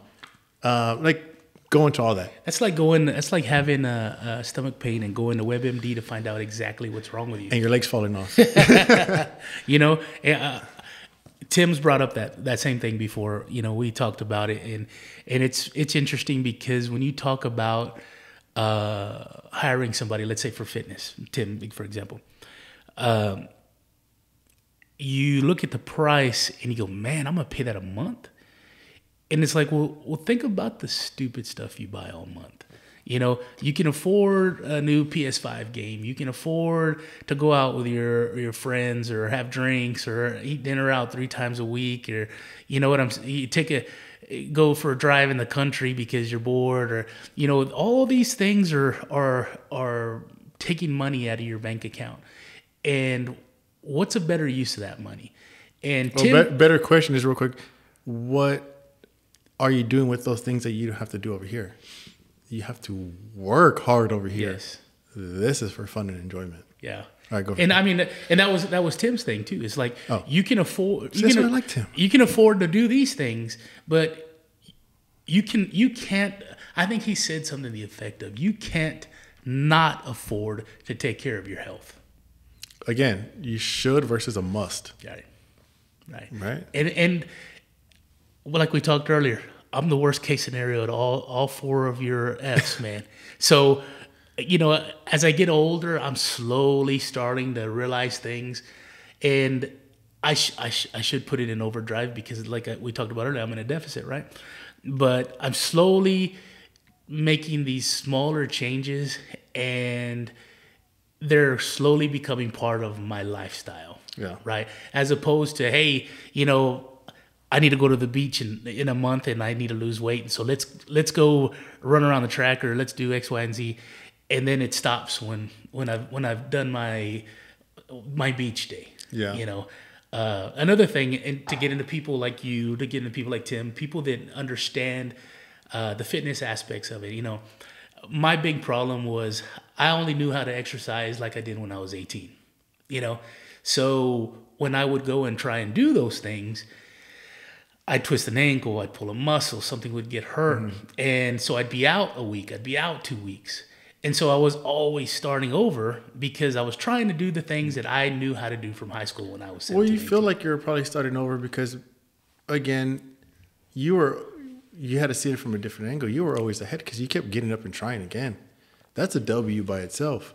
You talking about it right now and being like, I am terrible at your 4 Fs. Oh, yeah. You're winning right now because you're able to talk about it, right? So without me telling you, tell me, you're already telling me. Hence also too why me and my wife came with the business names 4F Lifestyle. It's a lifestyle. Sure. So you're winning. But I mean, also coming back to like the fitness portion of it, it's like I would always I didn't know how to do things. So when people talk about investing in having somebody help them with their fitness, one thing that I found really helpful was that Tim knew how to give me exercises to do so that I could continue exercising. Where in the past I would do exercises that would hurt me, and then I'd sit out, and then I'd have to come back to the first level. Where here you guys have a knowledge base that other people don't have, that they can do things that will allow them to continue to work out.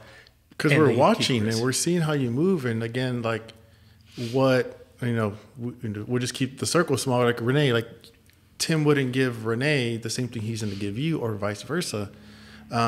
Because we're watchers, we can see a lot of things. That's the plane I was telling you about. That is, right? That's like, I saw the plane go by too, and I was like, oh, there's a plane. Renee's a freak, right?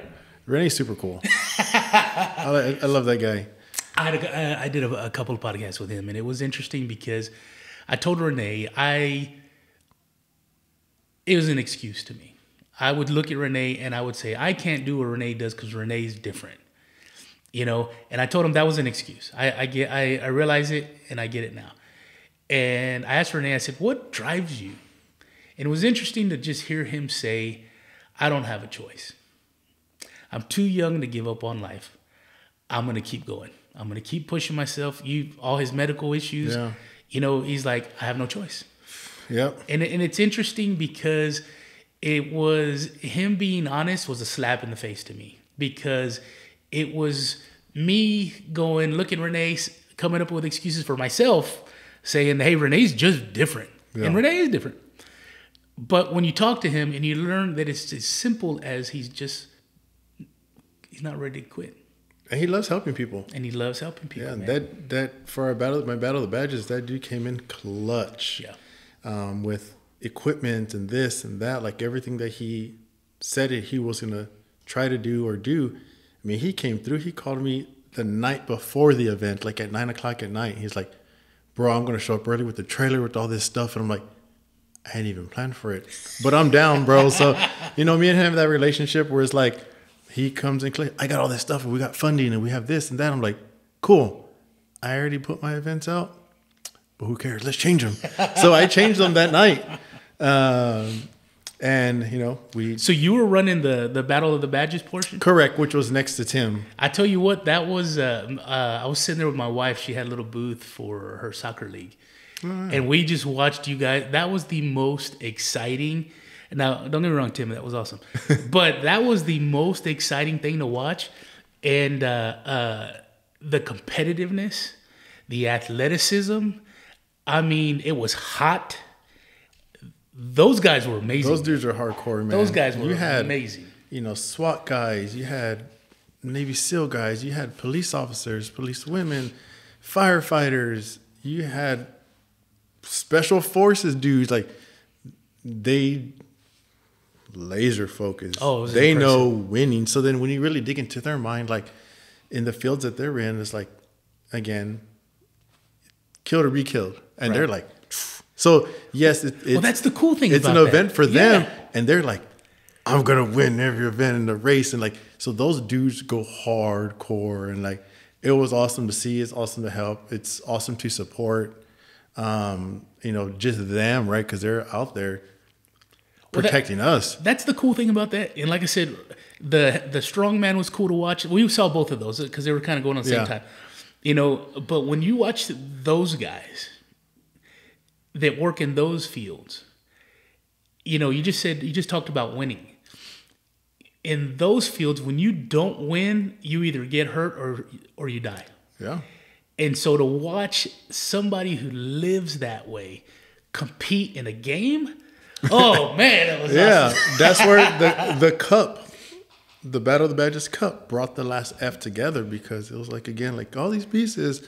So again, I was like, cool. I mean, let's start a business and let's impact people. It might not be on a grand scale, because again, it's not looking, I mean, eventually, yes, I would love to talk in front of people on this grand scale, but right now it's one by one of just impacting somebody's lives, whether it be in all the F's, whether it be in 2 and 1. Of course, again, for me, faith is number 1. So am I going to throw that out there? Of course I am. And am I going to not pushing it, but like plant those seeds? Of course I am.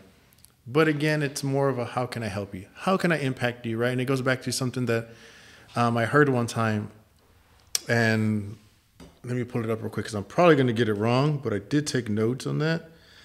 It was people would rather be impressive than impactful. You can be impressive and not be impactful, but if you are impactful, you can be impressive. That's right? good stuff, So man. you can be a superstar and impact nobody, or you can be some guy from the Southwest side that can impact that one person. And that's all that this kind of pushed me to and be on my heart, is like, I just want to impact that one person. That one person can impact somebody else, versus like, I need to have a stadium filled of people and talk about those things like that. So that's why I think that's what I love about people like you. That's what I love about people like Renee, you know, people like Tim, others like that, because they remind me of my dad. My dad was, I told you earlier, my dad was a town good guy. Yeah. You know, everybody knows Bear back home. But everybody knows Bear because of what he would do for them. You know, everybody knows Bear because of what he's done for them. You know, Dad wasn't a flashy guy. Dad wasn't, he was fun, right? He's a lot of fun. People liked him. But he was the guy that when you needed help, he was there. Yeah. He never asked anything of you. He never, nothing like that. And it's very similar because I see the things that you do, you know, through not the Wounded Warrior, but the Battle of the Badges. You know, the event Renee puts on, the things Tim does. It's like you guys, that's in your hearts, right? That's not something that you do because, hey, I'm gonna try and be super popular in town, so I'm gonna try and get to know as many people as possible. That's something that you want to do because you want to showcase others. And I'm not even a first responder. You're not even. no. But that's the thing, you know. It's in your heart to do it, Yeah. you know. And that's the payoff for guys like you, for guys like my dad. It's the payoff when you can sit there and you can look at somebody else having an achievement or being successful, and to you guys, that's you being successful. You know, quietly, that's you being successful, and it's like that's a big heart, man. It's a big heart. Yeah, I mean, but it comes with a lot of, you got to take that pushback as well, right? So you can impact somebody, but then also too, you can get that negativity feed, right? And you got to be able to handle both. So again, they always say, right, like with the good always comes the bad, right? Like, again, you said about the Instagram videos, people always want to post the good. But then the reality is there's a lot of bad that goes into that one good. So again, I mean, even with Battle of the Badges, I got a lot of pushback when it was like the whole, police officer deal of people not supporting first responders and all those things. And I would get emails and phone calls, and I would be, promoting it on air. And the first thing people would call about is like they would call about my beard and they hate me and all this negativity. And it's like, I'm not going to stop promoting. Hey, they're this. already in the wrong if they're talking about it. Right? Because, a lot of people think either like, Persian or Pakistan or Muslim or all these things. Like, no, man, I'm just Mexican. Yeah. I'm just regular from the Southwest side. So again, I didn't let that deter anything away from the vision of it. Did any of that ever get to you? I'll be honest. I don't get a lot of negative stuff online. Yeah. I get a few things, but I have, again, like we've talked about my weird attitude. I think it's funny. I see something and I grew up with a lot of people who we made fun of each other a whole lot. Oh yeah. So it's kind of like, to me, it's just funny to me. But when you're putting yourself out there, when you're doing this kind of thing, and you're doing these events, and then you get somebody that's just being ugly for the sake of being ugly. Was it anything that ever pestered you, or did you just kind of roll with it? Actually, I'm going to give this W to my wife. Because I would read it to her and just like, you get that little like tick, like, and like you want to say something. And she's like, well, how do you know what they're going through? And she always puts it in perspective. And it's like that little slap in the face to get you like, hey, snap out of it. It's not that serious. Calm down. Right, and you think about it like, okay, and then you just go about your business. Same thing with this. Again, not being an author, not being a writer, not being this, not being whatever this is. When writing a book, again, when I had finished the last sentence of this book, and you feel this emotion, it's like, oh man, I grinded out X amount of months on this book. Like, it felt super weird. But again, being in constant prayer all the time, right? The enemy always goes for what you pray for the most. So he sees it as a weakness. So as soon as I got done with this book and I text my wife, I text my close buddy, I text my, my PR girl, I'm going to send it to you instantaneously. As soon as I hit send, right out the gate. And it's so funny because I was texting my buddy. Remember that movie Carrie, like the scary one? Mm-hmm. Where they're like, oh, they're all going to laugh at you. They're all And that's what came over at that. As soon as I hit send to my PR girl, it was like the movie Carrie. They're all going to laugh at you. Rob, your book sucks. Why are you writing it? You're wasting your time. Like, all these negative thoughts filled in seconds. And I was like, whoa.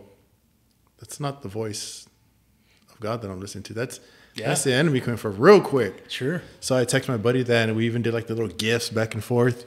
And then he sent me gifts of like Jim Carrey, the movie The Mask, where he's holding the trophy. He's like, everybody loves me. Everybody loves me. So again, with that, again, being open and vulnerable, things come in. So Battle of the Badges, being open and vulnerable, I get it, clap back on that of either who I'm supporting or what I look like.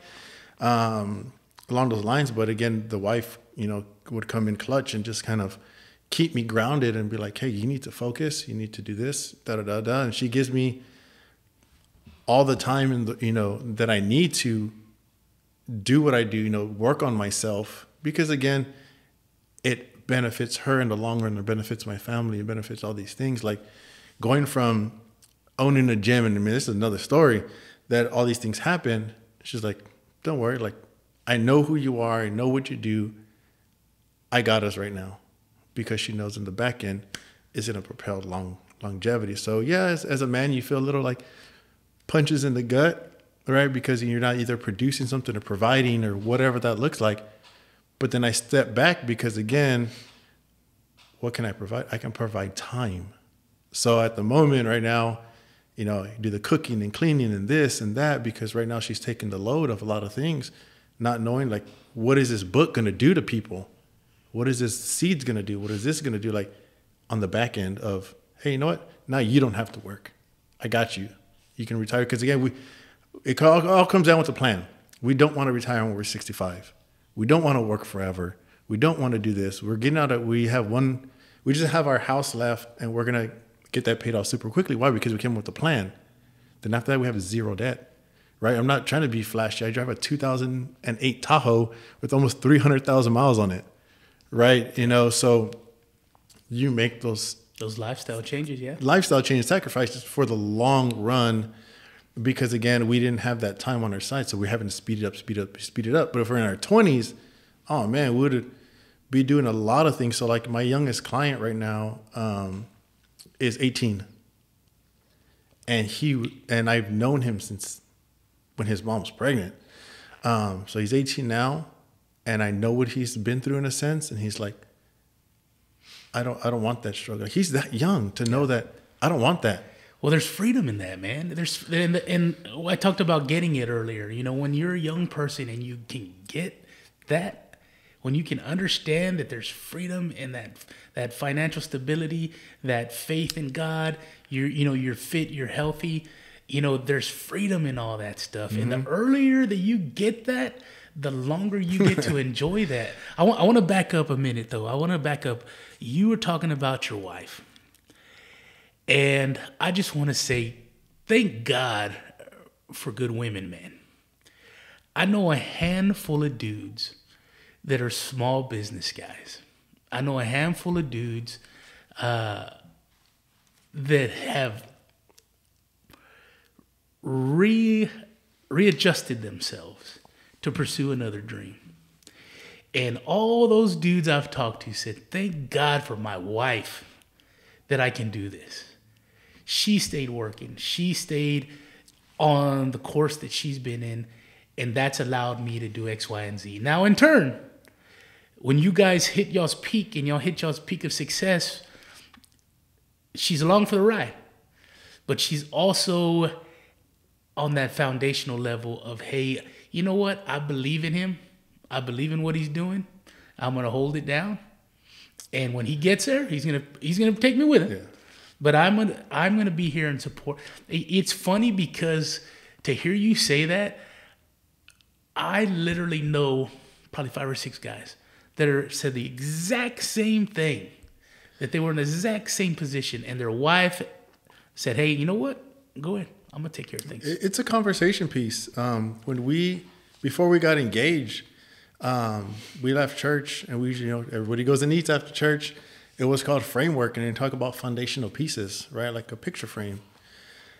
We sat down. I was like, okay, before we go any further, let's go over what we just learned. If one of these is a no, then we need to separate and part ways or reevaluate. As a married couple? No, we were just like a boyfriend and girlfriend. Okay, gotcha.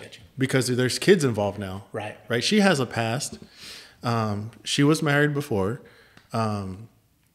So we sat down and it's like, let's have these tough conversations, because what are some of the key points that either people get divorced, they don't talk about, which is religion, finances, and maybe even personal things that you go through, right? I know there's more. I just can't think of the top of my head. But we covered all these tough questions.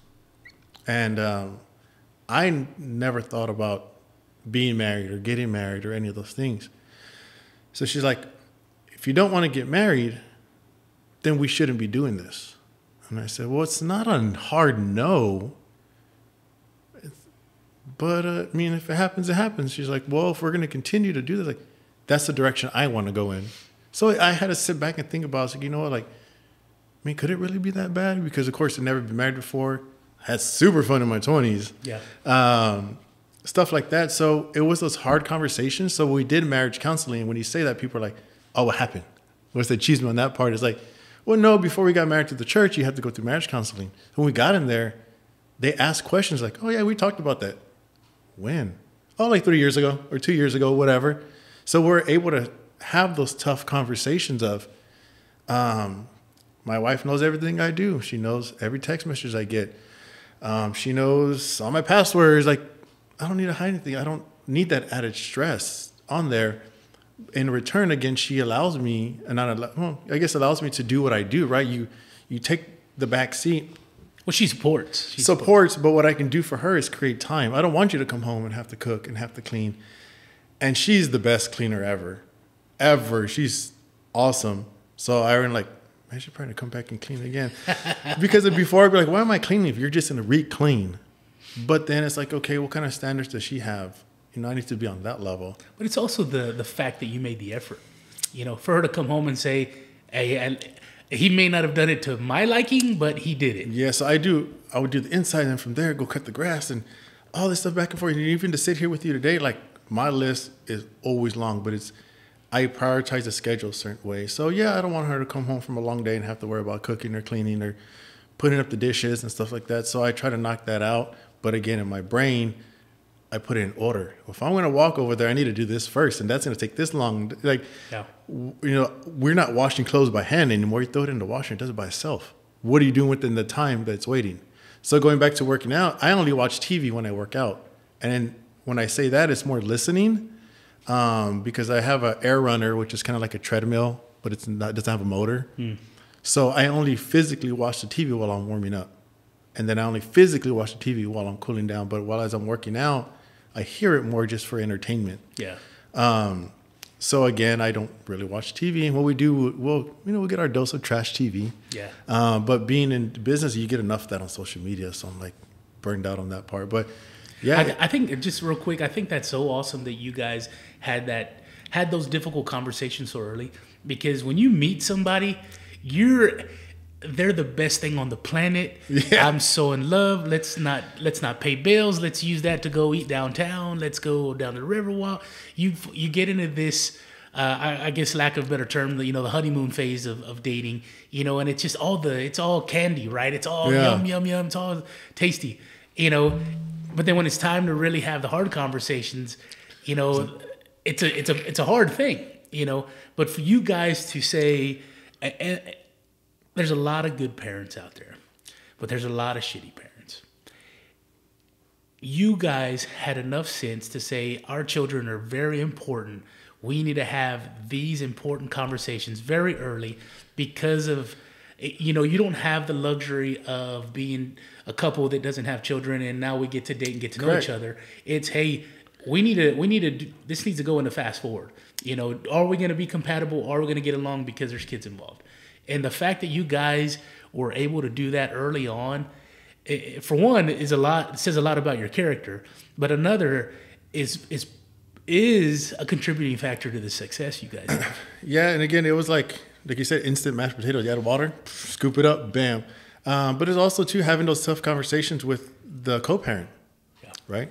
And it's just being open and honest of like, hey, like whatever happened between us as adults should not impact what our child has to go through, right? So having those conversations, having, the mother of my son get along with my wife, to a certain extent, having me getting along with my, stepdaughter, but my daughter's, dad, stuff like that. Because again, I'm not replacing her father, but I'm guiding as a father figure in a sense. So having a established relationship with him. So it's funny at times when, because I was big into weightlifting, I competed for a long time. And one of the funniest moments I've ever had was, obviously I was competing. It was my wife, my stepdaughter, my daughter, my boy, my parents, my wife's parents, the mother of my son showed up. Her dad showed up. And a buddy of mine walked in. He's like, Jerry. And I'm like, nah, bro, it's not even like that. He goes, what is going on here? I was like, what is what? He's like, dude, you have, so-and-so's here and this happened. He's like, that's weird. And I said, nah, man, it's only weird if you make it weird. This is my life. No, that's a group of people that get it. They get the importance of the children. Correct. And but there's boundaries, right? Sure. You still have to have those boundaries. You still have to protect your family. But the fact that you can have those conversations and you can enjoy, stuff like that. It's not perfect. We're constantly working on it, but that's the thing. We're constantly working on it. So and I'm glad to say that we are that 2%ers of like, it is not Jerry Springer. It's not this. I was with my daughter's dad this morning watching her practice, and we had conversations, and we BS and stuff like that because our focus is on our child, right? He's trusting me because I'm around his daughter a lot. Yeah.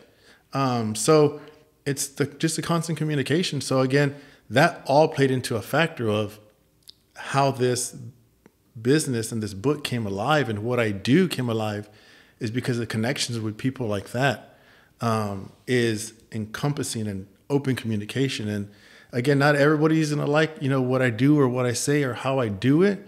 And that is okay. Because if everybody likes you, obviously you're doing something wrong, right? Yeah. But again, that's how it's just a open line of communication. So you said the book's done? No, the first phase was done. Okay. The first phase of getting it all written, putting my thoughts on paper, and I handed it off to get rewritten. Then it's going to come back. Got to write it again. Something is probably going to go back and forth maybe about 4 times, 5. I don't know. I know nothing about it. I just know, like, tell me what to do, and I'll do it. Have you come up with a book title? We have a few. Well, don't tell me. Well, the bottom of the book, in a sense, it's going to be like breaking the generational mindset. That's going to be an encompass on it.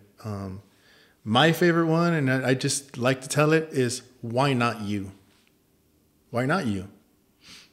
When people say, oh, that person's lucky. Okay, well, do you know their story? But hey, why not you? Why can't you do it? And I just came up with an idea. What you got? Why not you? Breaking the generational mindset. That's exactly what's on here. So that's been my favorite, but of course, I'm gonna go through just different like versions of it, like what is really there, because again, it's that's not my jam. Yeah. But again, that's what touched me was, why not me? Okay, cool. Why not you? And why not you? And why not you? And why not you? So if I can catch someone's attention, it's like breaking the generational mindset. It's like, again, going back to nobody ever wants to be the first. Well, be the first. Yeah. Be the one that stands up. Be the one that is open and honest with people that are not used to people being like that with them. Tell them the truth. Don't say it in a mean way. Say it in a graceful, kind. Watch your words still. You don't have to be a jerk about it, but you can get your message relayed around, because also too, like before a lot of this, I had the same mentality of cussing all the time. I mean, I still do sometimes, but being very like jerkish. I'm still working on the facial expressions, because sometimes my wife is like, smile. The person thinks you're mean, or like, that was rude. I'm like, why was it rude? Like your tone. I'm like, my tone, like just the way I talk. But then you think about it, like, oh, cool, I could have said it a little gentler, or gentle tones or words or whatever. Hey, like, some of my best friends are like that. I got a buddy of mine, we call him Laredo, but he's just always serious. And people, I think, sometimes get intimidated by him. They don't want to approach him, and they say, "Man, dude, is he always that serious?" And I'm like, "Man, get some drinks in him. He'll start air guitaring a Van Halen and throwing picks out there." I say, "He's not. He's a cool dude. That's just the way he is." But yeah. So I mean, we're looking to try to get it again. I don't have time frames yet. It's just more of a, it's not going to be perfect. Yeah. I know I don't feel like this is the last one I'm going to write. I really think there's a lot of things that we can touch on separately, right? Faith can be its own book. Fitness can be its own book, but And I think y'all could write a book on being parents and family.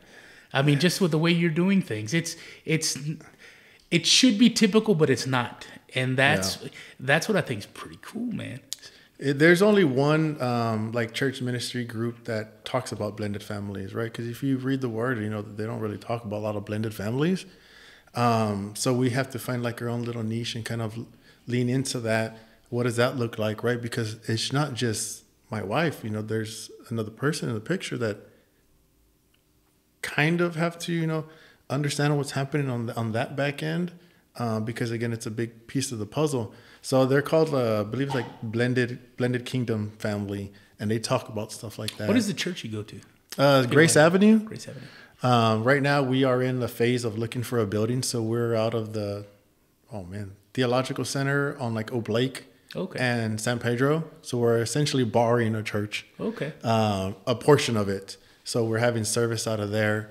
So I get fed from those dudes daily. Again, it's more of not how long I've been walking in faith. And then again, I would cut myself short all the time because again, say if you've been doing it for a long time, like, oh man, I'm a rookie. Like, I don't know anything. But then it's like, well, no, like maybe it's not how long I've been walking in faith. It's what have I done within this time? How am I advancing daily? Am I helping anybody out? Right. So putting more emphasis on the work, right? Because again, the word faith without work is dead. You constantly work. Sure. That faith is going to get filled. So that is a sample title of the book. And again, breaking the generational mindset, because it's all a mindset. That's all it is. Yeah. And once you learn to adapt that in your life, your whole life changed. Like, dude, people honk at me now. You know, they throw you the finger, and I'm like, okay, whatever. People are mean. Okay, whatever. Hey, man, how's your... Think about it. If someone is rough on you, like, hey, and they're digging on you, and you just like, hey, how's your day going? Dude, that would probably throw them off so much. It's like, wait, what? I was just cussing you out, and you asked me how my day was?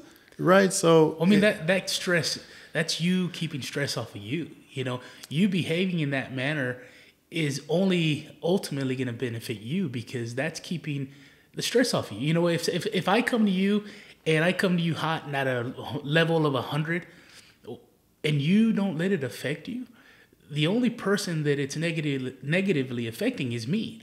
Granted, I may think I'm taking out on you, but if you choose not to receive my negativity, a reaction, you're in good shape. Yeah. So I mean, it could be to where like someone that controls your emotions is essentially kind of like your master. Right. Right. They're controlling you. Sure. By their words. Yeah. Now, do words hurt? Yes. In a sense. But again, if you really kind of set that aside, like, was it really that bad that this lady took your parking space because you had your blinker on and you had to tell her off? Like, you couldn't just go park further down and just walk? Yeah. So I don't even go down that road. I park far and now I'll just walk. Like, yeah. You know, so it's the small things like that that makes a big change in a lot of things that you do daily. So that's the things I encompass when I'm working with somebody. Yes, we're talking about finances, but I hit it from different avenues of just trying to dig into them and get them to see a different perspective of what is happening in their finances, what is happening with this. Like, so again, it's more of mindset development coaching is like, I don't want to touch on one part. I want to touch on all of you because again, they all encompass each other. So what does it look like when, let's say somebody comes to you for the mindset development coaching, they come to you, what does that look like? Are they going to sit down with you and have a conversation to go over maybe some things they want to fix about themselves, and then they get into the or how does that work? Do they reach out to you online? What is the avenue for, first of all, to get a hold of you, and second, once they do, what is that process to bring them into your program? So right now it's more word of mouth. Okay. Right. I don't even have business cards yet. Gotcha. We do have an Instagram, which is 4F Lifestyle SA. Of course, the DMs, stuff like that. But right now it's more, again, quality versus quantity. It's touching one by one. So somebody comes to me and they're a total stranger. Hey, well, I don't know you. One, are we a good fit? First off. Right. Right. Are you going to give me pushback, or are you going to be more like, hey, man, I'm paying you. Do what I say. And I was like, whoa, no, you can have your money back. Like, it's cool, man. We're not a good fit. Right. Right. So being open to the concept of, again, answering questions. Are you going to be honest with me? Because you're trusting me. We'll just use finances. You're trusting me with your finances. I need to look at your bank account. I need to look at things. I need math. But if you lie to me, I can't help you. So it goes into just the questions like, hey, what are some personal goals? What is success for you? What is this? What is that? Getting people to really think and being able to answer. And again, it's super straightforward. Hey, man, it can be anything. Give me 5 goals that you have. Okay, cool. Once we go over stuff like that, we'll get into like, okay, well, how much debt are you really in? And I just made an Instagram video the other day. It's like, there's 2 reasons why people don't want to get out of debt. One is they don't know how. 2, they're embarrassed of the number. I mean, no one ever said like, oh, you paid off your car, you paid off your house. Man, I miss making payments. oh man, I missed, I'm just going to go get something else because I want to make a payment. No, nobody ever says that. Right. So it's just really getting to know them, getting to know their why, getting to know where they want to go. And again, creating a map is not set in stone because, like, say you give me 5 goals right now, but then 3 months from now, maybe those goals change because your thought process changed. Cool. Well, it's not set in stone. Let's go down these avenues. We know the end goal. We know where we're going, but how we're going to get there. And it's not easy. I'll tell you right off the gate, it is not easy. It is not smooth sailing. It is not what people think the road is to get there, because you have to make tough choices and you have to look at yourself and self-reflect. That is the hardest part that I get from people, is that I tell them straight up, if I don't know, I can't help you. Simple as that. So it's their honesty and their choice to fill me in on how they want me to help them. Yeah. Well, man, Rob, I appreciate your time. Where else can people get a hold of you? Is there a phone number or email address? Or Yeah, it could be a RX, like prescription, RX Guzman, Guzman, at gmail.com. Again, Instagram, which is 4F Lifestyle SA. Again, those two are like the main sources. And then, of course, I'll get back to you that way. It's just more fine tuning before I, Facebook and all these things. Sure. Because again, focusing on writing, it takes time that I can't be. So our Instagram probably isn't the coolest, and it doesn't have all the cool videos and all those things. But it would throw some here and there, and like us on vacations, or why we went on vacation, because that catches people's attention. So this is the easiest way to get a hold of us is rxguzman at Gmail, and then of course on Instagram. What do you have going on here coming up in the future? Anything this year? Let's see.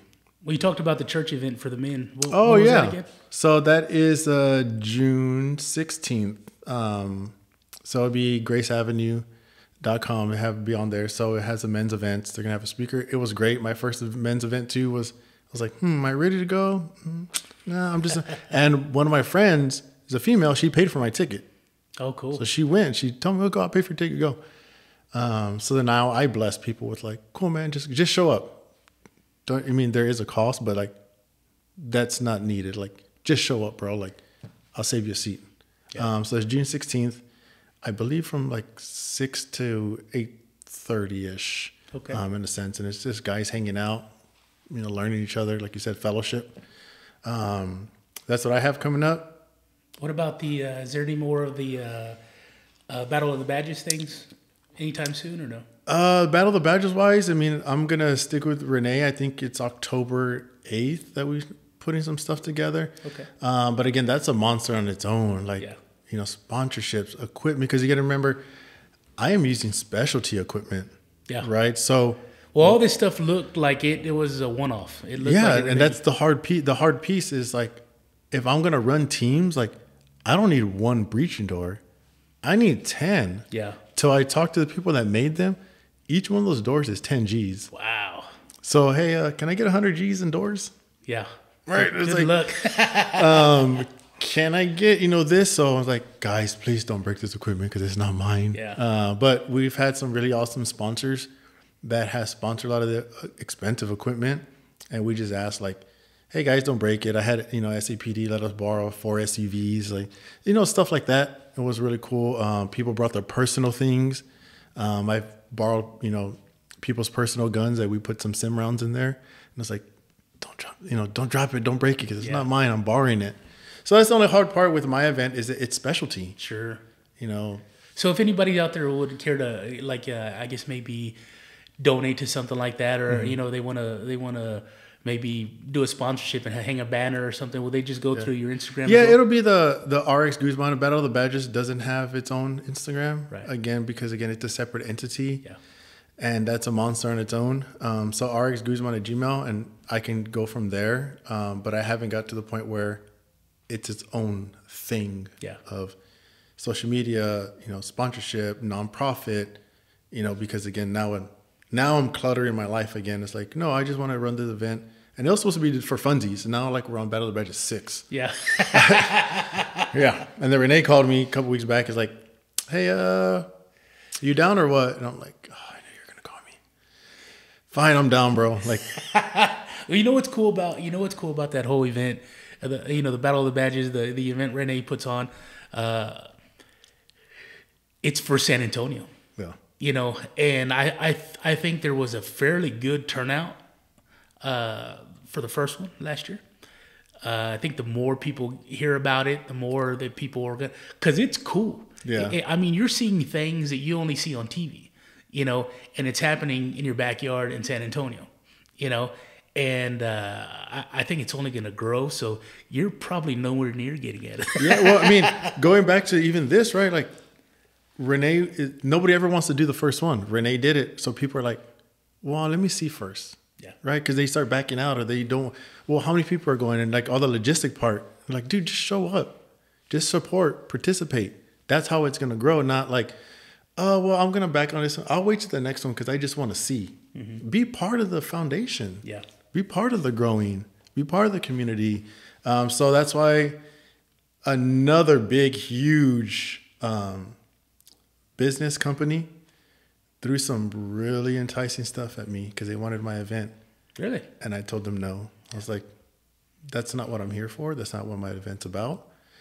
I appreciate the offer that you threw on the table. They said, hey, we're going to give you $100,000 in preaching doors. And I told Renee, and I was like, don't worry, bro. Like, I'm going to stick with you. Like, if this is something that you want to do and you want to grow, I'm going to be down with you. And I told them, like, what they're offering, do all these things. And I was like, sorry, like, I already signed with this guy. I'm not going to cut ties over here on that one event just to push my event over here. Yeah. And I was like, well, you're more than welcome to do that over here. But of course it's business. So, yeah, I didn't take the offer. I was like, no, sounds great. Look great. But it just wasn't something that, again, that's not what my event is based around. Well, what's cool about it, your event, the Metal Mayhem, the whole thing that Renee's putting on is it's a community. You guys are all a community. It's all it's a fitness San Antonio community. Yeah. And for you guys to like you said, be at the ground level with that, be committed to each other. I mean, it's only going to get bigger. It's only going to get better. And I think in October when Renee starts pushing, or sooner when Renee starts, putting information out on that, I think that thing's just going to grow and grow and grow. And it's going to get to the point where I will not even go because there's too many people there. Yeah. I tell my wife all the time, I was like, we go to a restaurant, as long as nobody's there, I'm going. When it starts getting full, I'm out. And I'll end with this one. I'll end with this one too. Battle of the Badges would not have went on if it wasn't for my wife. She said, a strong woman, man. She said, I was like, no, she can do it. I was like, no, because she knows you're up late. I'm like, it just consumes you. Yeah. Nope. She kept asking, and nope. Answer was always no. Renee was calling me. I was like, She looked at me and she's like, you're gonna do it. Just do it. Do it. I was like, fine, I'll do it. So, yeah, I mean, she's the one that kept the event going. I wasn't like, no, it's just a lot of work. You know what I like about that is your wife is very supportive. She sounds like she is a contributor to the driving force. You're making things happen. And all this while the little 6-year-old and 11-year-old are watching. Yeah. And it's going to get trickled down to them. And who knows where they will take themselves in the future just because of you and your wife and the extended family's efforts, man. Yeah. I'm excited for them. They're blessed. You're blessed. And I think it's wonderful, man. Thank you. Rob, you want to share anything else? That's all I got. All right, brother. I appreciate your time, man. And I appreciate you making the drive all the way up here. Anytime, man. Thank you. Thank you, Rob. And thanks, everybody, for listening.